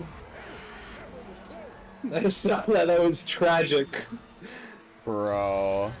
The river ends at a junkyard with a safe room at the end. You begin the finale nearby a warehouse building where you signal the military to pick you up at the end of the river. The garage door opens and you start running. You jump down to the stream, fight a tank, move down to the tunnel which brings you to the evac center. You climb up the tower and go up the helicopter ladder to rescue. Coldstream was a fun campaign. It was designed well and well paced. It overused the gauntlet events a bit here though. It felt a bit like difficulty through design was starting to be changed into difficulty through tons of enemies running at you in parts. It's a well done experience, especially when you consider that this was a community creation. It still manages to be up there side by side with the professional ones made by Valve and doesn't feel out of place at all.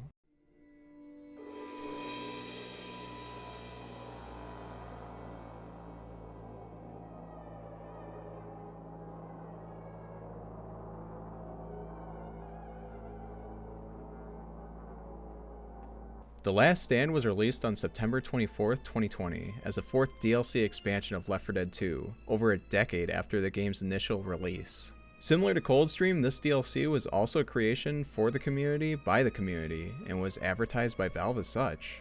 The Last Stand update included a new campaign, 26 new survival maps, 4 new scavenge maps, new weapons, voice lines, animations, mutations, and balancing and UI changes. This is after a decade that they're still supporting the game. Just putting that out there. The Last Stand is a non-canon what-if campaign if the survivors took a different path through Death Toll than they did. I don't know why they didn't just set it between Death Toll and Dead Air, but you know what, whatever man. Anyway, you start the campaign along a road in the woods and pick up your starting items before walking down to the river. You jaunt under the bridge and loot a rundown watermill, heading to a scrapyard and power the crane to clear a path. The generators shut off midway through, as you've probably come to expect at this point, having you restart them before moving forward, letting you drop the shipping container to get past the fence. This is such a well done crescendo event. It has multiple stages, objectives, and flows together really well, putting the team in a scenario where you have different roles. You can have somebody up top covering people going for the generators. You can have the guy turning them on. You can have the guy covering them on the ground in case they get grabbed. There's just a lot that the game gives you to play around with here. That's what a crescendo event should be. After escaping through the path you made, you come upon a forest fire where a plane crashed into the ground, moving through some cabins to a bridge to the safe room. Get in here. I opened it. She fucking closed it, I swear to God. Yeah, okay. I literally opened it for her and Yeah, then, sure. pushed No. her to the side. And No, then she and fucking I'm closed saying it that I again. believe you. The next level starts you off moving down the path to the watchtower before jumping down to the road to the lighthouse. You start the generator to signal rescue and fight through hordes until it runs out of gas. Back and calls. Oh, I'm dead. He made it back up.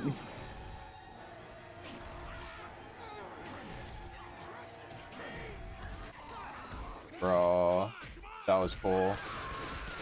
Luckily, there are gas cans around the map for you to fill it back up with. You bring the gas cans back to the generator and run down the cliffside where you fight 2 tanks before the ship arrives and you make it to safety. There's a tank over there. Oh, he's climbing up the wall. Look at him go. Bro, God that's damn. so fucking cool. Too bad he, Oh, shit! This guy fucking melted. God damn. Too bad he fucking got. Jesus Bro, Christ. before I could even finish the sentence, he fucked my shit up. You're talking shit. Yeah, dude. God damn. He wasn't taking none of that bullshit, bro. The Last Stand is a short but sweet campaign, well balanced, puts multiple kinds of crescendo events and finale types into the encounters, and just feels really unique. Especially for using the same palette of colors as Blood Harvest and Death Toll, it still manages to have its own feel that's different from everything else. It manages to perfectly merge the styles of Left 4 Dead 1 and Left 4 Dead 2, as well as merging Valve's game design with community game design, showcasing the players how Valve wouldn't be able to keep this game going without the community there to support it. There's just something super awesome about a company basically passing off the game to the community, supporting and thanking the people that are most dedicated and putting their creations in the spotlight. Very few companies embrace the community of a game like Valve does. How many other companies out there exist that see community creations, release them as DLC, advertise it as being from the community, and do this not once, but twice? Valve realizes that it's not flashy design, marketing buzzwords, calling their game quadruple A, or any of that bullshit that makes a game. It's a community made from the designers that put passion into what they were working on. This brings us to the Steam Workshop. Valve puts community creations front and center. You have all kinds of community creations, from survival maps, to campaigns, to UI and AI improvements, to skins. There are all kinds of things for you to play around with from the community and never run out of content. Do you want to tweak the skins and sounds? You can do that. Do you want to play as the Velociraptor squad and fight the Swole Noob tank? You can do that too. Do you want to craft the ultimate Gooner experience? Yeah, you can do that. Did I download all these mods so that I could create this clip? Yes. Am I proud of it? It's always fun to check back every week and see what the community has come up with while you were gone and what's making waves at the moment. You never know if it's going to be something awesome or the most cursed thing you've ever seen. It also helps you appreciate the original design more. There have been so many times where I've downloaded a mod thinking it would be cool to have, but then ended up just opting for vanilla textures, sounds, and animations. It makes you realize how much intentionality went into every crunch, gib, shot, and sound in the original design. This isn't to say all mods are garbage compared to the original game. There are so many fun and creative mods that sometimes I find the game hard to play without. What I am saying is that every part of this game's design was made with purpose. They designed Left 4 Dead 2 to be something that would last, that would be beloved by the community, and that they were proud themselves to have worked on.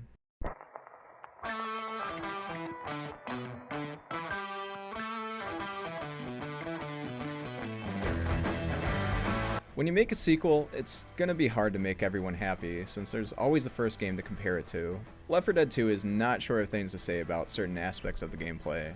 Going from the first game to the second, there's definitely significant tone change. The game goes from something dark and gloomy to taking place in the bright, deep south and not taking itself very seriously at all. Some could say that it betrayed a bit what the original game was going for, but you could also make that criticism both ways. Some could say that the gloomy atmosphere didn't lend itself to creative level design, as evidenced by the first game becoming pretty repetitive and having environments that weren't super distinct from each other. But to that, you could also say that Swamp Fever also had the same problem, and The Last Stand clearly showed that you can have the atmosphere of the first game while having creative level design. You could go back and forth through these arguments for a long time. This is all to say you just can't please everyone. Next up was the hit detection of some of the melee weapons. While most of the weapons felt really good to use, some of them, namely the crowbar and especially the pitchfork, have such bad hitboxes they are not worth using unless you hate yourself. With the release of mutations, some of the achievements that you would get in the game became devalued a bit. Before, still something to prove was an impressive achievement to have, beating all the campaigns on Expert, but then it became possible to just turn on Gibfest and go through all the campaigns with a belt gun that had infinite ammo, which I definitely didn't use to get the achievement initially. That couldn't be me. This is more of a criticism from the modern day, but the engine. As you download mods, sometimes it can be hard for the engine to keep up with the increase in particle effects and textures, and it just crashes. This isn't an issue for the vanilla game at all, but it's still worth mentioning. Finally, the more hard-hitting stuff. Sometimes as the gameplay gets more and more optimized by the player base, designers work to compensate for that, and that compensation can sometimes lend itself to not being really that fun.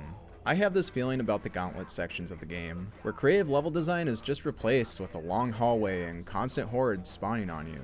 I get that they wanted to create that epic feeling of fighting through the horde like in the Parish, however, in that finale the threats were spaced out with what felt like a lot more intention. It just feels like lazy design, and they even went back to Left 4 Dead 1 campaigns and added gauntlets there. Why? Why was this needed? It would be better if the AI was able to keep up during these sections, but they can't use throwables, or melee weapons, or even be nearby you when you're rushing. These sections are frustrating, and yes, I understand that it's a multiplayer game and that players would solve some of the issues, but the AI is a part of the game that they added in, and it's not above criticism.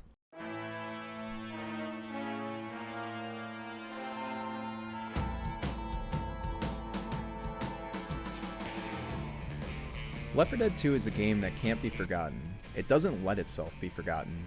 Every element of it is brimming with passion and personality. From the weapons, to the sounds, to the music and the enemies and the level design, every element of this game was crafted to last and be replayed over and over again. Even watching the gameplay back, I'm still tempted to stop working on this video and go back to play some more. It's just the perfect multiplayer zombie experience. You don't need any initial investment or grinding or online lore recap so that you can know what's going on. You just need $10 in the squad.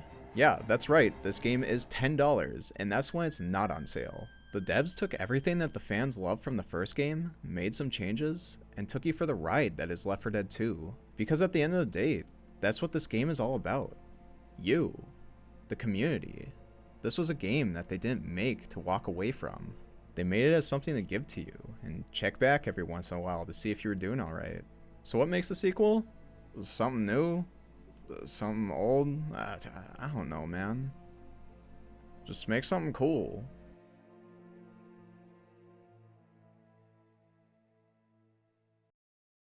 There are many things that we want in life. A cure for cancer, an end to world hunger, but also for corporations to stop gooning us for sequels to the games that we love. God, I want a real Paper Mario. When we stop being in denial about a sequel actually happening, we look to other devs to recreate the experience we loved when we were younger, sometimes even by the original people that made the game initially. At this point, we're vulnerable, and we'll push on despite any red flags that may present themselves. Anyway, on an unrelated note, in 2019, Turtle Rock Studios, the studio that was responsible for developing Left 4 Dead, announced a spiritual successor called Back 4 Blood. Would we all finally get the sequel we were hoping for? Would we finally get that Left 4 Dead 3 itch scratched? No, why do you think you're watching this video? Now, was it a good game that I genuinely enjoy playing? Yes. Was it a good Left 4 Dead game? Well, that's where it gets a bit more complicated. So fundamentally, what is a Left 4 Dead game? Okay, you've got the zombies, you've got the guns, but what's beyond that? Well, teamwork. You need items and enemies that encourage you to not be a selfish player and actually contribute to the team. Having a set amount of slots per player and being able to pass items around or use items on others made sure that all players played their part. The special infected each create unique hazards that you need to play around, whether it be incapacitating or other crowd control effects. Now we've got the zombies, we've got the items, we've got the enemies. What else is missing? Well, is it accessible? Is it easy for anyone to just pick up and play? Can anyone play this game for the first time and easily understand what's going on? Every element of this game should be simple and easy to understand. Does it add complexity to the game without being able to be understood at face value? Get it out of here. You don't need it. Now, is it replayable?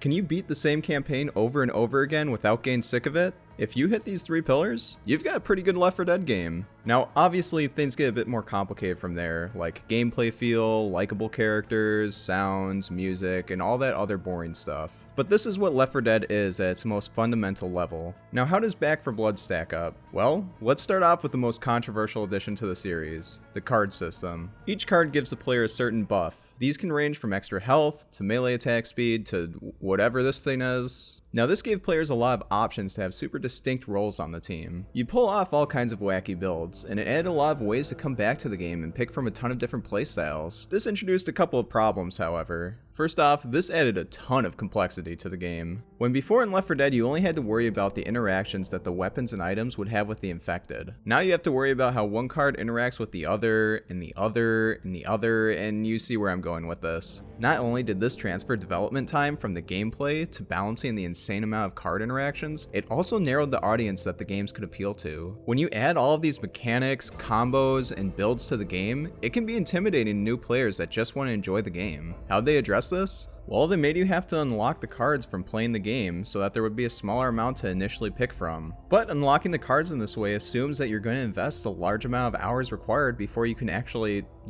play the game in the ways that the devs intended. It also makes it really hard to introduce someone to the game, since while you're doing your weapon swap admin reload build, your friend is stuck with the ass stat cards that are just not fun to play with. It also makes the game less appealing to the more hardcore players starting the game too, since the higher difficulties are balanced around the card system. So before you can get a challenge, you have to put the hours into the lower difficulties to unlock the cards, so that you can make a build that can take on Nightmare or No Hope. Every level the enemies also had cards they could get. These cards could make enemies bullet sponges more than they already were, or would change the gameplay up with cards ranging from mildly annoying to wondering what sleep-deprived fever dream convinced them that festering ridden would be a good idea. Sometimes they could be fun, but most of the time my reaction, instead of being, Alright, let me open the door, let me get over there. I'm on my way. There's actually just money raining out of you whenever you move. Okay, maybe Cots of Avarice is alright. This is actually pretty fucking funny. my reaction was more along the lines of, oh god, this one again. The card system seems like a good idea in theory, but with the way it was implemented, it makes it much less appealing to most players that would get their hands on the game. There was so little commitment to appeal to a specific audience that ended up just appealing to nobody. The weapons and items underwent some changes as well. Instead of having a grenade, health pack, and pill slot, you now had a support slot, an offensive slot, and a quick slot. There was also the addition of the vendor. At the start of levels, you could buy items from the vendor, which you would buy with copper, a currency that you would find throughout the levels. You could also buy attachments for your weapons and upgrades for your item slots, making your items that you would bring with you and find around the level more powerful. The support slot consisted of your health pack, your pills, or your bandages. The health pack and pills were basically the same as they were in Left 4 Dead, and the bandages were a quicker heal that was less expensive. They would also not heal trauma damage, but had a chance to be reused. What is trauma damage? Well, I'm glad you asked. Whenever you take damage when you don't have a temporary heal like pills activated, you take damage to your maximum health that can't be healed back until you get to a med station or specifically have items and abilities that allow you to heal it. You might say, that sounds like it's not fun. And you're right, it's not. It's never a mechanic that's used in any interesting ways for any other reason than the appearance of complexity. There was never a moment where I had any other feeling than annoyance for this mechanic. It just seems like it's there to be there. The offensive slot has your classic pipe bomb, the bait jar, which is basically your bile bomb that slows zombies hit by it, the Molotov that's Giga nerfed from Left 4 Dead, the frag and flashbang that do what you would expect them to do, and the smoke grenade and the firecrackers. Okay, can someone tell me in my horde shooter why we have stealth mechanics? Why do I want a smoke grenade to hide behind? Why do I need firecrackers to draw enemies away for less time than the pipe bomb does? What does this game want to be? Some of the items either feel redundant or like they were made for a different game. The quick slot was a new category created for Back 4 Blood that would include other items that were more utility than anything. You had the ammo pouch that would give your team ammo, the bear trap that would lock enemies in place, dealing damage over time, the defibrillator that would revive a dead teammate or quickly revive a down teammate. Pretty cool addition. The razor wire that would slow enemies, or the stun gun that could be used to escape from being held down by a special infected. You know, that mechanic that Left 4 Dead was kind of pretty much designed around. You also had the toolkit, which would open stash doors around the map where you would find loot, and it would do other miscellaneous things as well.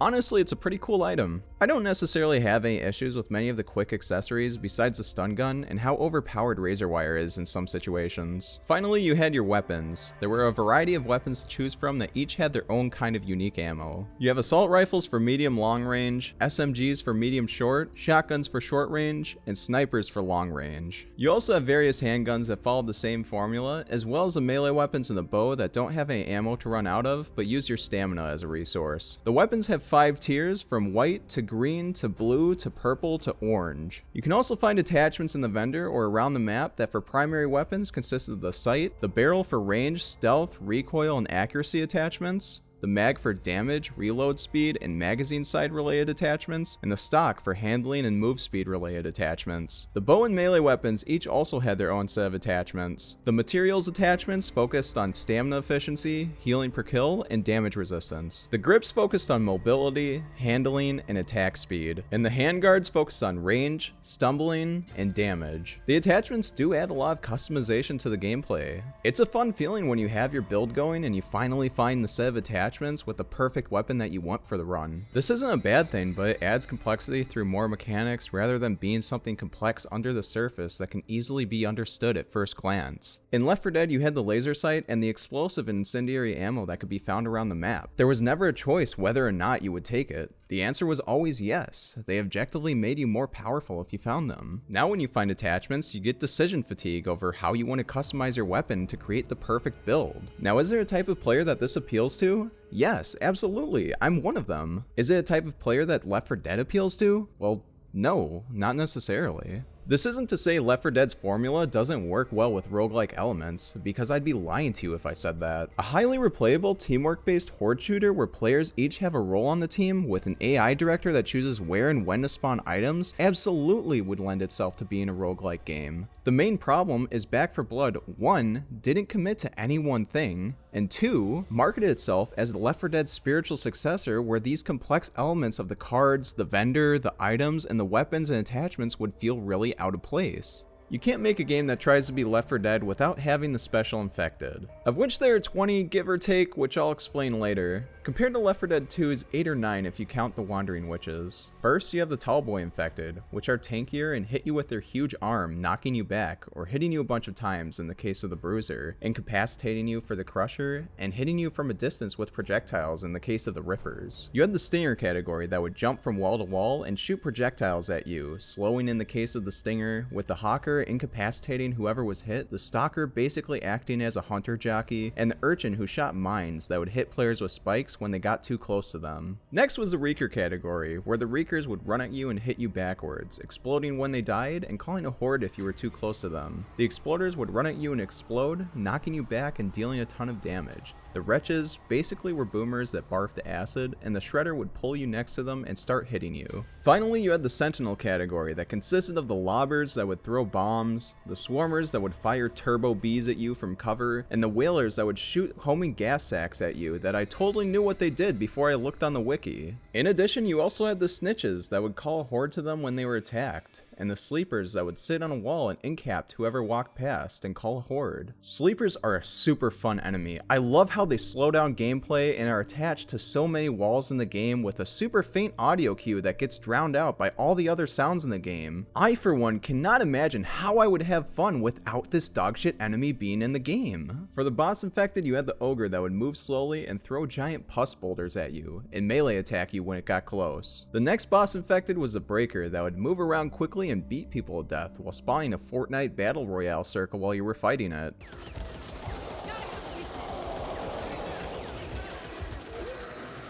Why me, man? The last boss infected was a hag that would run around until somebody startled it, swallowing whole whoever did so. My favorite part about the boss infected is that when you're trying to take them down, the AI actually prioritizes hitting the regular infected over them, making you have to do like all of the work. Now, I know I was super sarcastic throughout all of this, but I'm really not a fan of any of these. I don't think there's a single mutation that comes even close to being as good as the special infected in Left 4 Dead, whether it be gameplay wise, personality wise, or even character design wise. If you took any one of the special infected out of Left 4 Dead, I feel like you would lose a lot from the game. If you did that with this game, however, it doesn't feel like you'd lose out on much. They took the hard quantity over quality approach with this, and it shows. None of these are memorable, none of these ever make me feel a sense of anxiety that they're there. I'm either just annoyed or barely notice their existence. In Left 4 Dead, each special infected had clear abilities, strengths, and counterplay. With the special infected in this game, it just feels like that they're annoying or they get cheesed instantly. I feel good when I snipe a spitter, outmaneuver a charger, or kite a hunter. I feel nothing when I beat any of these special infected. Am I being harsh to this game? Yes, I have over 200 hours in this game. I desperately want it to be the best game that it can be. I would love to say to my friends, hey guys, check out this dope ass Left 4 Dead roguelike. Those are like my two favorite things. I don't want to be bashing this game right now. I don't know why it was necessary to have this many special infected when they could have just had 5 to 10 good special infected that were memorable and had clear abilities and counterplay. Once again, another example of inaccessibility through unnecessary complexity. So, the characters are poorly written, but I don't think all the blame should fall on the writers. The shallow characters are more of a result of the mindset that this game has that more equals better. More special infected, more items, more weapons, more mechanics, and in this case, more characters. Each character comes with a unique set of buffs and abilities, of which there are 12 of them. That's 4 more characters than both Left 4 Dead games combined. It's not necessarily a bad thing to have a lot of characters, especially if they're done well, but it is in this kind of game. For example, let's say that there's a point in the game where any 2 characters can interact. If you have 4 characters, there are 6 total interactions here. Now let's bump that number up to 5. Now we sit at 10 possible interactions. 6, 15 interactions. With 12, we sit at a grand total of 66 possible interactions between characters in this one situation. That is 11 times the amount of interactions for this one situation that you would have if there were 4 characters. If you want to have developed relationships between characters, you would have to spend 11 times the amount of resources to get the characters to the same place as Left 4 Dead. You might say to this that yeah, sure, the amount of development that each character gets is reduced, but it's really the gameplay that matters. And yes, kind of, but not really. The point of Left 4 Dead is that it's a team game, and the interactions between characters are a part of what makes it feel that way. Even if you have annoying ass bots on your team, you still want to see Francis, Zoe, or Rochelle survive because of all the fun experiences and interactions you had with them. The brilliant writing and banter between characters really made you feel like a team and made the gameplay better for it. The rescue chopper's leaving. Goddamn whirly-bird left without us. Helicopter. It is a helicopter. You call that thing a whirly-bird one more time, I'll beat you so bad, your sister's gonna wish she never gave birth to you. I would much rather have seen 4 well-developed characters than 12 meh characters that I don't really care about. It's not like the characters don't have potential. Mom, Holly, Evangelo, Carly, Hoffman, and Tala are all characters that with some development could become pretty cool if they would just reduce the insane amount of character bloat. It's not like the character buffs are super noticeable anyway. You could just make each of them a card and give an extra card to players before throwing them in a match. And the dialogue, oh god, the dialogue. The one-liners are so forced and unnatural when in Left 4 Dead it felt like they were spaced out and were only there when they fit the situation. For example, here's one one-liner that works and one that doesn't in the game. This place feels like pineapple on pizza. Just plain wrong. So why does this line feel forced? The problem here is that it's just a generic line that can be applied to any situation, doesn't tell us anything about our character really, and has a joke that isn't even funny. Even as somebody that's a pineapple on pizza hater. You people are disgusting, by the way. See what I just did there? I just did a one-liner that structurally works whether or not you thought it was funny. It had the relevance, the setup, and the punchline. Now let's compare it to a quote that works in the game. Hey, Carly, bet you never thought you'd be working for the man. Fuck off. Now why is this a one-liner that works? Well, it perfectly incorporates the situation, the characters, their reactions to it, and brings their personalities into conflict for this one interaction. Holly is a bit of a jokester character that makes light of situations and points out how the infection forced Carly to be part of something she stood against in the past. Her response is indicative of her character as well with her rough personality. There was a setup of the situation and a relevant line of dialogue with a punchline. This is how you develop characters through one-liners and dialogue. Now we have the mechanics, items, special infected, and characters done. All that's left is a campaign. So let's do the thing again and go through all the acts to see where it all went wrong.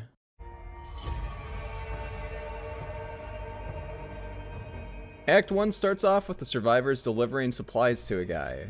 I don't know why they are or what purpose it serves for them to do this, but they are doing that. They are then attacked by the Ridden and chased to the starting point of Act 1. The cutscene is alright. It's a fun action sequence that shows that Walker is a leader character guy, Holly is a character that likes to crack jokes, Evangelo is an inexperienced new guy compared to Mom, who is one of the more experienced members in the group. Anyway, you're brought to a hotel lobby where you're called back to Fort Hope by Phillips, the general in charge. You move room by room, making your way to the bridge that you have to lower, which calls a horde to your location. You then move to the truck yard, which introduces you to the crows that call a horde when you startle them, moving past the area to the safe room in a motel. The first level is pretty good honestly, and does a good job at introducing you to the new mechanics with the birds and always having the toolkit door in the same place. One thing you'll notice though is that the game is much more hectic since the players are more powerful than they were in Left 4 Dead. The special infected spawn more and the hordes are bigger. The second level starts you off moving through a tunnel where you're attacked by an ogre that digs away when it gets to about half health. You move through the tunnel where the ogre attacks you again at the end, and you're brought to the next safe house. In level 3, you move through the town into the forest where you're brought to a factory. You start the machine that calls a horde to create a pile of gravel that lets you get over the train car and get to the next safe room. In the crossing, you blow up a wall to get yourself across the bridge. Support arrives and gives you explosives to get back on the boat and blow it up, blocking the crossing for the Ridden. In a clean sweep, you go through the town where you're introduced to the Breaker. How did it get in the garage?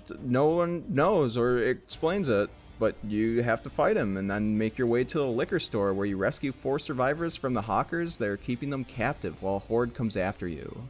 There's also stealthy passage if you want it. Oh, I just saved your ass right there. Yeah, I saw that. Do you want to disarm the birds? Oh. Oh No shit, arms, no! no I didn't birds. want that. Oh, fuck. Check your mags. Ah, They'll be back. I mean, I can take these. I'm not using Okay, my. yeah, shit. I probably should take it. I didn't realize it got God rid damn of it, your I slot. forgot to disable the quick slot. Yeah, me too. Bookworms has you patching up the windows in a library to secure the area before moving through to the apartment building to rescue more survivors, bringing you to the next safe room. Barroom Blitz has you blasting a jukebox to draw the ridden to you so that the buses can transport the survivors that you just rescued to safety. The problem with this level is whenever I play it, I think of the much better finale in Left 4 Dead 2 where you also blasted music. Unintentionally, this level encapsulates the problem I have with the idea of this game. The Dark Carnival finale was awesome because it was a whole concert where you were the star of the show before you called rescue while original music played, which added extra charm to it. In this, you fight zombies in a less interesting setting while licensed music plays. I get that they were going for the bar fight feel, which they do achieve, but everything just feels so corporate. You're drawing attention away from the bus, which is the main focus of the finale. Not you. Which is fine, but the game doesn't even recognize you for doing a good job ever. Which brings us to Phillips. Phillips is actually the most unlikable character I have ever seen in a game that takes up as much screen time as he does. He constantly belittles the characters, doesn't really show that he cares about the lives of the people he sends to their deaths, and is just all around a guy that doesn't earn the insane amount of time he is given in the game. If I have this character constantly telling me what to do and how to do it, can you at least make me like him, like a little, please? I get that he's a tough military guy that doesn't show a lot of emotions but secretly cares about the people under him sort of character, but that's just never shown. The game never shows why anyone would ever follow this guy. Where are his leadership qualities? Where is he being shown making calls that the main characters don't understand but end up being right in the end? This isn't ever shown because Phillips is a bad character, and you have to listen to him throughout the entire game. In Special Delivery, Phillips sends Pelissaro, who we will never know who he is or care about him, to check out a mine while you check in on a diner that they lost contact with. In this level, you have snitches that normally don't call Horde if you kill them before they scream, but now they always call Horde if you kill them. The mission has you finding supply containers while avoiding the snitches. But the problem is, it feels like they really want it to be a stealth level, but it doesn't work out to be that way. It just feels really weird when playing it. Anyway, you get the supplies and find a safe room in a vinyl store. The diner has you bringing the supplies over and fighting off zombies for 5 minutes after you switch the generator on. We're gonna do some cheese.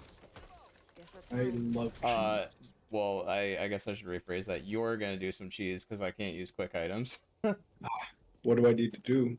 Oh, just grab all the razor wire and then we're just gonna like put it all Oh, in the fucking corner.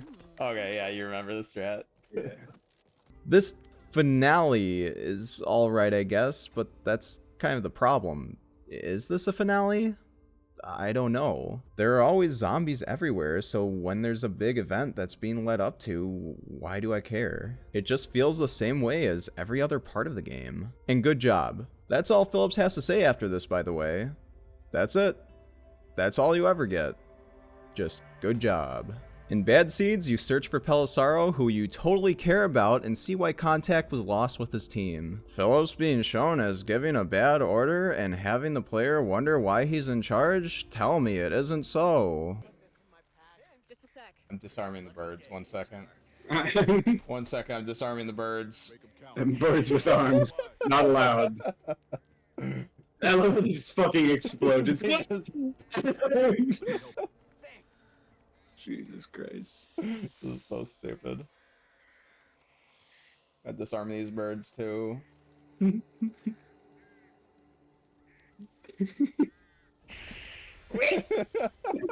Jesus fucking Christ.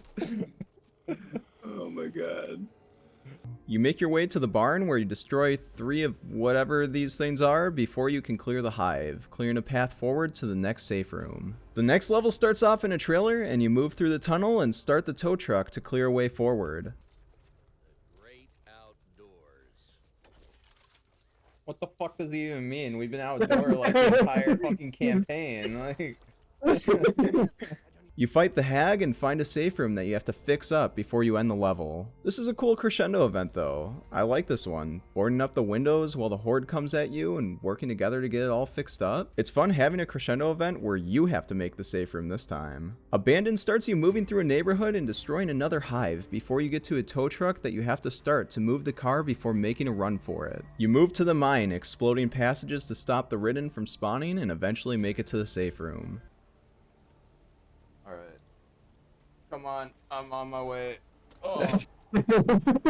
Oh. Can you sprint or no? What? Can you sprint or no? This is my sprint right here. Oh man. Oh yeah, look at this money jingling off of you. It's just what the fuck?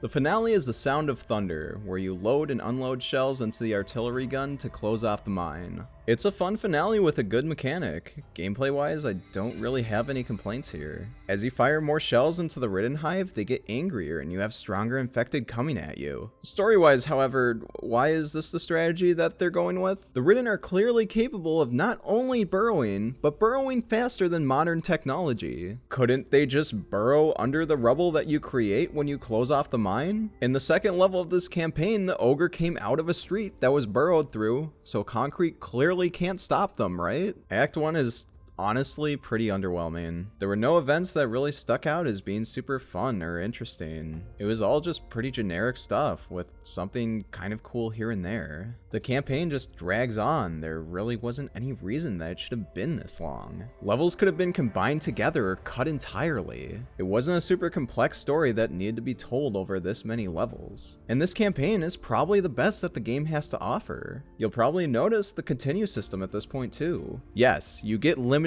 continues in this game. In Left 4 Dead, you could try over and over again until you get it right. Now, if you die too many times, you have to start from a checkpoint where you have none of your items, upgrades, or attachments from before. I just don't know what this adds to the game. Just like Trauma, all it does is make the game less fun. When I die on a level, I don't want to start from I don't even know how many levels back with less gear and less upgrades so that when I fail the next time, when I have less of a chance because of me losing those upgrades from starting from the checkpoint that you gave me. Don't worry though, you can get those upgrades back. You just have to play the campaign all over again. This game asks so much of your time without spending the effort to earn it. It also discourages players playing higher difficulties. Why would a player try a higher difficulty when if they die, they only have a few times that they can try before they have to either start from a few levels back or start the campaign over again to have the best shot? It's just not fun design.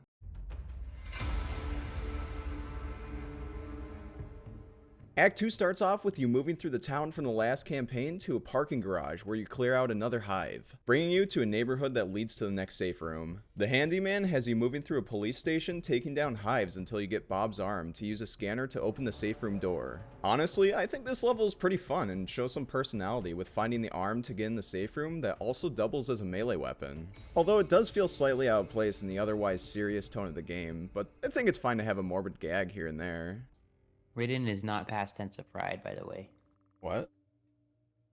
Ridden is not past tense of ride, by the way. And? Think that's gonna stop your mom from having ridden this dick? Hmm.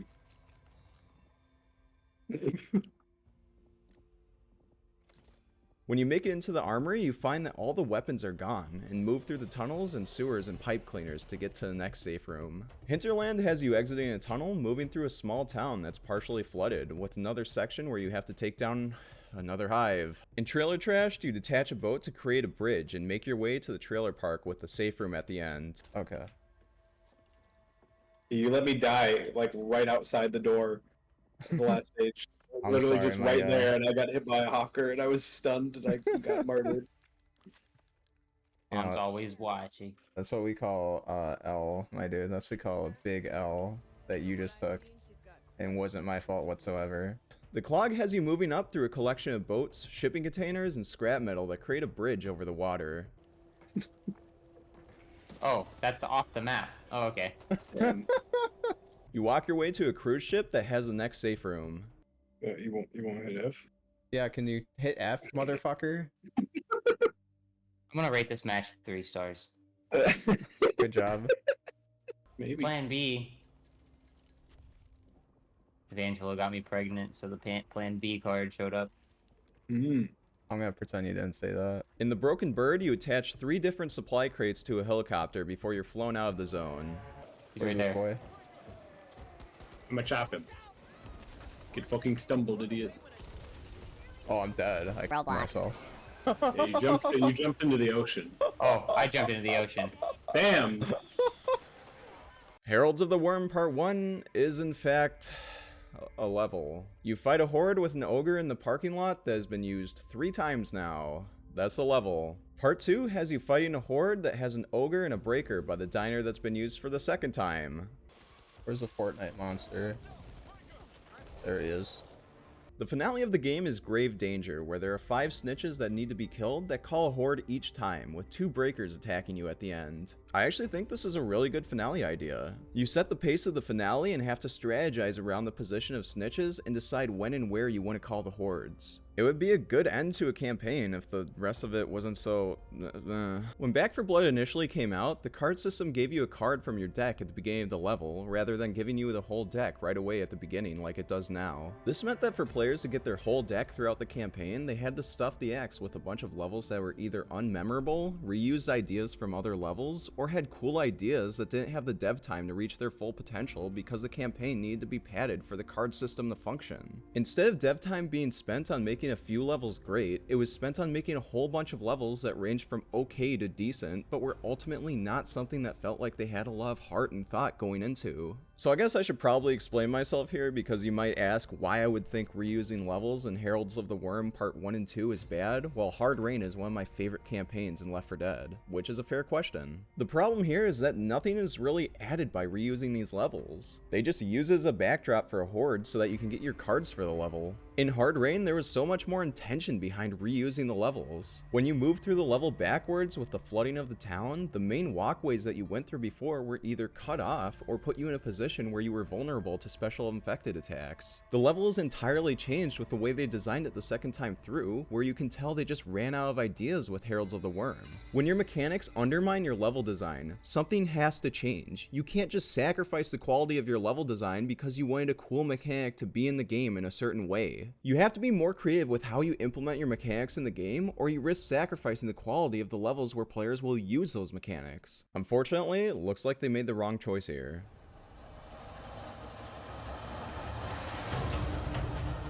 Farther afield has you moving down a path that leads you to a farm where you can start a tractor to clear a path through the field if you use a toolkit. After making your way through the town, you make it to a safe room. Blazing Trails has you moving down the hill, bringing you to a burned down forest. You arrive at a building where you do the hive thing again and find the safe room not too long after. I really do like the section where you go under the building and through the partially flooded basement to get to the hive area in this level. It has that ambushed in the creepy hallway with nowhere to run kind of vibe. I just wish they would have done the crescendo event around that rather than just giving you another hive. Cabins by the Lake starts you by a lake. Crazy, I know. You start a ferry that moves you across while a horde is called. When you get across, you find the cabins that the title said the thing about. You move along the shore until you reach some cabins that you need to search for a battery to open the gate, calling a horde that you have to fight through to get to the next safe room. Garden Party has you fighting through a mansion courtyard up to the garden where they do the hive thing one more time in case you haven't had enough of it by now. You're brought to a maze where you fight through the twists and turns and never know what's going to be crawling through the hedges or hiding behind the corner. Honestly, I really do like the maze section. The rest of the level,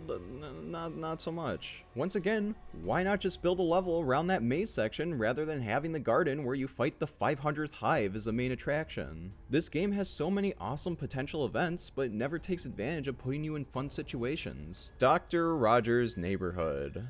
What can we say about Dr. Rogers' Neighborhood? Well, that it's probably the worst level in the game. In this level, you arrive at a mansion that Dr. Rogers is hiding out in, and he shows off a weapon that's effective against the Ridden. However, he won't leave without his research, and you have to find it and bring it to the truck. When you were playing the Dead Center, the Passing, and the Last Stand finales, did you ever say to yourself, man, I would really like to play this without being able to see the outlines of the gas cans through walls? Yeah, I haven't either.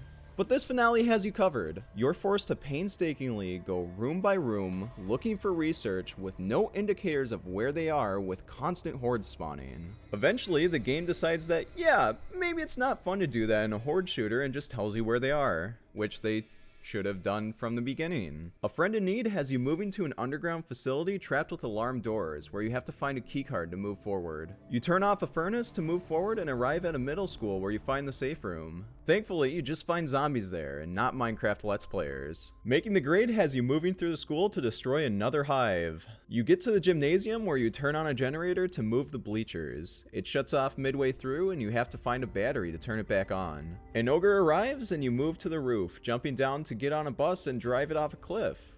Why did we get in this bus? So we couldn't drive directly off a cliff? Yeah, I kind of don't understand the point there. Like, yo, dude, let's fucking go. It's a bus for free. You gotta go. Free Roblox. Bus. Fuck yeah, dude. The road to hell puts you in a military checkpoint where you move through the massive amount of bodies. You search for the chemicals that Dr. Rogers needs for his weapon. Oh yeah. We gotta get thick. Gotta get Vormaxing. Huh? I'm Vormaxing right now. You didn't have to say those things. After you get the chemicals, you open the gates to fight your way down the hallways to the safe room. This was a really good level. Probably the best one in the game. You have the tight level design, differentiated areas, a cool crescendo event, and also really good environmental storytelling. The level looks like what you would see at a military checkpoint for a parasite this dangerous. You see the havoc that was wrought on the place, with bodies becoming a part of the environment itself. It also makes sense that you would find chemicals that would be used in a weapon against a parasite. Why wouldn't people dealing with containing it be working with substances that could be used eventually in a weapon to fight it? They just didn't know how to make it all come together yet, and that's why the checkpoint got overrun. They have the ability to make good levels. This shows that they're able to. There was even a line I got that Doc said to Mom that she wasn't immune like the others, possibly hinting at what you would see in later DLCs with the cult. Armed with a weapon that makes the raid invulnerable, the finale has Turtle Rock finally flexing their design prowess with the most epic level you've seen up to this point, and it's just hives again. The act ends with some giant monster appearing out of the ground and Dr. Rogers gets killed, I guess. Man, I really cared about that guy. Who is he again? Potential is a word that's thrown around a bunch when people mean to say that this would be good if almost everything about it was different other than the cool things. And that's how I'm also going to use it when I refer to this game. There are so many moments in this campaign where if they just put a bit more work into it, they could have a pretty sick level. But they had to stretch it out over the course of so many different missions. More thought need to be invested in fewer levels because man, all these acts just drag on. The road to hell clearly shows that Turtle Rock is capable of making these kinds of levels. They just need to put that effort into the rest of the game. If the card system doesn't allow you to make good levels, you change it. You don't just shrug your shoulders and say, good enough.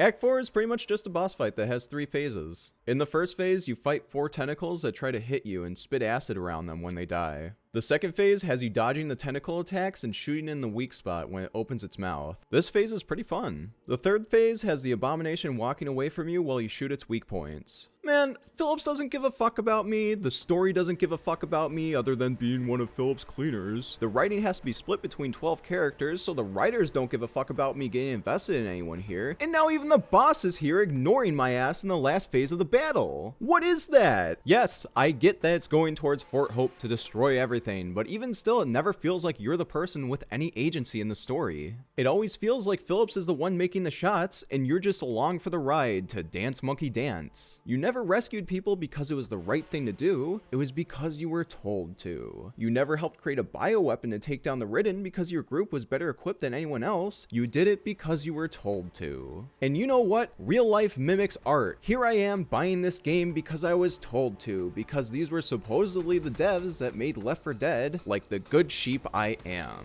But now, I even doubt that. If this and Evolve are what happened when they don't have Valve to keep them in line, are these really the same devs that made Left 4 Dead, or just people taking credit for the design calls that Valve made? Am I being harsh? Yes. Am I being fair? I also think yes. How many turbo average games need to be released before we all realize that it might be a leadership problem here? In Left 4 Dead, you gassed up Jimmy Gibbs' stock car because you came up with that plan. You decided to start a concert to call rescue because you knew you were badass enough to take on the infected that would come at you. And that loser that told you what to do in the beginning of No Mercy died in the worst campaign of the series because he's a bitch and you aren't.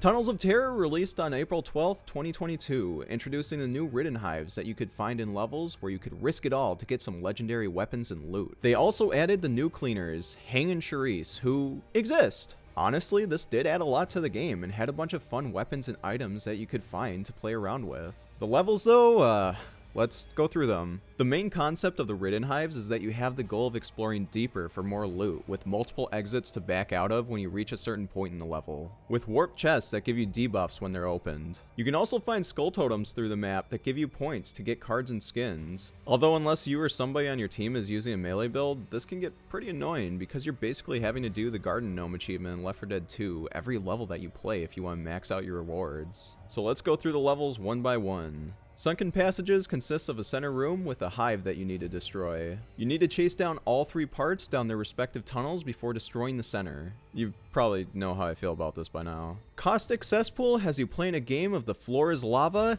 and the enemies are dogshit. The cut is a cavern that consists of a lot of changes in elevation, with possible falls to your death, having you be careful about your positioning. This one is pretty alright. 300 Below has you moving through a mine that the Ridden have made a hive in. Broodlayer has a bunch of twists and turns, with the flesh from the parasite forming a hive around man-made structures. Honestly, I do like this one. It shows how the Ridden have taken over structures and warped them into their own twisted creations, even forming their own bridges at points. You see how sophisticated they are, actually showing you what kind of threat you're dealing with rather than Philip saying this is a war over and over again. Bloodstream starts you off moving through a river of blood, sliding down it at one point, which honestly is metal as shit. However, they don't really do anything with the river thing other than it just being a cosmetic thing on another cave, which is kind of what this DLC is, Cave Simulator. They all feel the same really, just with slight tweaks to each other. Sometimes an inner layer might spawn, with a large loot pile in the middle, and a bunch of walls of flesh that you need to blow up to find the exit, with gauntlets of enemies that spawn behind them. The lighting in this level is pretty damn sweet. The levels in this DLC aren't god-awful or anything, but they just don't feel distinct, original, or made with purpose, with a slight exception of Broodlayer. Risking it all for some good loot is fun, but when you have boring levels that just spam enemies and hazards without thought behind them, you just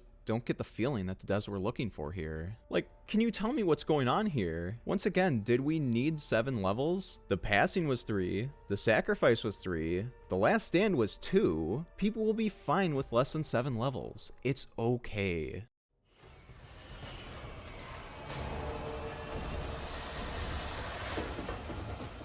Act 5 starts off with the new cleaner Prophet Dan talking about the cult of the worm to Phillips. They worship the parasite and have been converting people over to their cause. Although I don't understand what's happening in this scene. So Prophet Dan has magic powers. Where did they come from? Is the parasite magic too? Is this a magic worm changing people into zombie guys? I don't get it. What is this? I don't understand. Light Guide Us is the first level of Children of the Worm. Phillips is sending you to the prison to rescue people from the camp that were kidnapped. In this level, you move from building to building, finding ship parts to bring back to the boat in the bay to make your way to the prison while constant hordes spawn on you. This whole level is just not fun. It's grab the thing, backtrack, grab the next thing, backtrack, grab the next.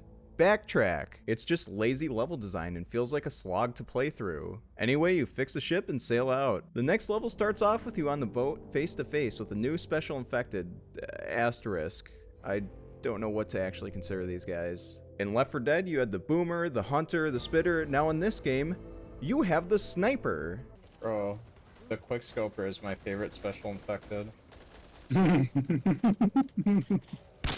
There's also the crone that shoots arrows at you, the slasher that's tanky and runs at you to slash you.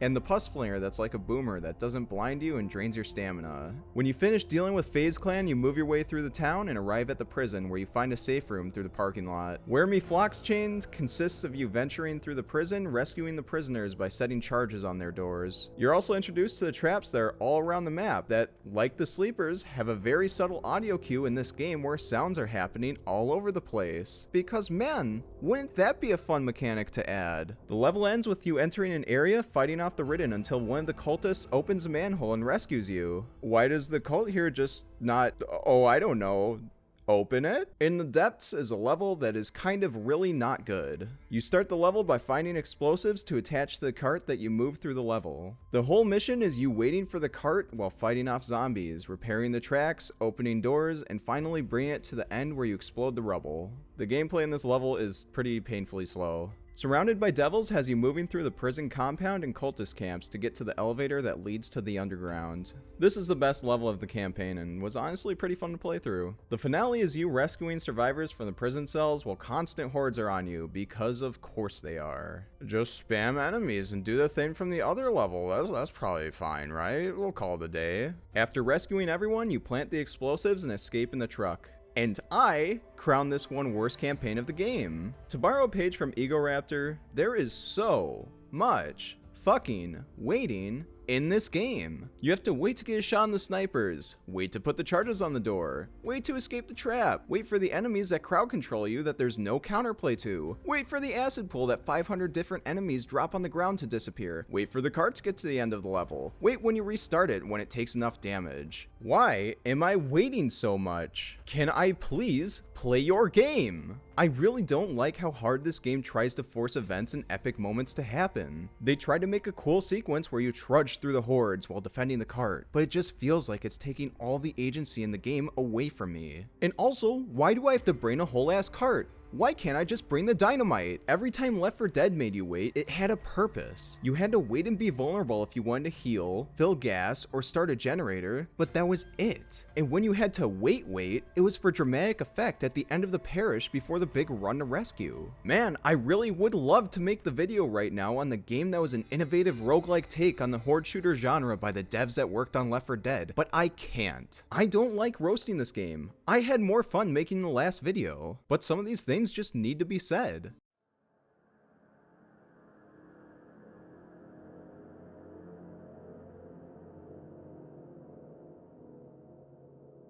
River of Blood starts you off on a boat to chase down the cult. You blow up 4 houses and ring the bell for reasons. You find out that the new cleaner Tala's brother was the guy that rescued you from the arena in the last campaign. You walk down the path to arrive at the base where you plant some explosives on the lighthouse, with Dusty rescuing you at the end, who is instantly more likable than Phillips. In the next level, Dusty tries to persuade you to not go through with re-establishing communications because it's too dangerous, but the cleaners decide to go through with it anyway. Dusty rescues you in missions and actually cares about you. Wow, where was this leader helper side character this whole game? You go through the parking garage to turn on the generator. No, taxi, no. No Not fake the taxi. fake taxi. No. Same for yourself. No. You're brought to a hotel where you head up the roof to find the right frequency on the radio while a horde comes after you. Phillips tells you to come back, and you tell him finally to piss off, like you should have 5 acts ago. Finally, we get some agency here. Get to the boat. We gotta get to the boat. We gotta jump down to the boat. We gotta jump down and get to the boat. I'm on a Get boat. to that boat. We gotta jump to the boat. We gotta get to the boat. We gotta get to the boat. You ain't get to the boat with me. We gotta get to the boat. We gotta go to the boat. We gotta get to the boat. Oh, he didn't get to the boat, man. He didn't get the boat. Oh, he didn't get to the boat. Grim Discovery has you moving through a museum and making your way to a planetarium that you activate to make your way through the wormhole door. It's a fun setting for a crescendo event, but it doesn't do anything super interesting with it. You move through the prehistoric exhibit and find the safe room at the end. The waterfront has you moving through the town until you reach an area with flesh walls clinging to structures and bodies hanging from clotheslines. You call the tram and ride it to the end of the level where you're attacked by an ogre. And it just ends abruptly, like mid-ride. There are so many moments in this game where it shows what it could be and just stops before it is. I wanted to play the rest of that shit. Behold the Harbinger is the final level of the game where you find rocket launchers around the map that you shoot at the weak spot while you go around the arena trying to find Tala's brother. After 3 phases, you take it down, find Derek, and escape to safety before the arena collapses. This campaign was good. I don't have any real problems with it. It just didn't do enough to make me super invested in the game. The characters were meh, the levels were meh, the story was barely a thing, and it had the classic moments of unused potential fun moments. It just felt like it was all too little, too late. There, I said the thing.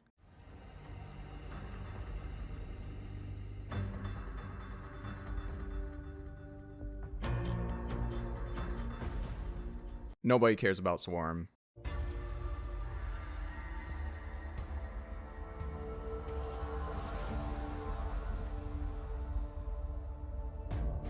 If there's one thing I don't want you coming away from this video thinking, it's thinking that Back 4 Blood is a bad game. It's not. I wouldn't have over 200 hours in it if I thought it was. I love all the fun builds, unlocking skins and weapons, and watching copper number go up. My main problem is that Turtle Rock advertised this game as being the next Left 4 Dead that you've been wanting the last decade, but it delivered something entirely different. If they advertised this as being a roguelike game that they made that was similar to the style of Left 4 Dead, but was their own unique spin on things, I wouldn't be as harsh here. But they raised the expectation of what this game was going to be, and I'm going to judge it as such. There's a difference between something being good and something being great. This game doesn't know what it wants to be.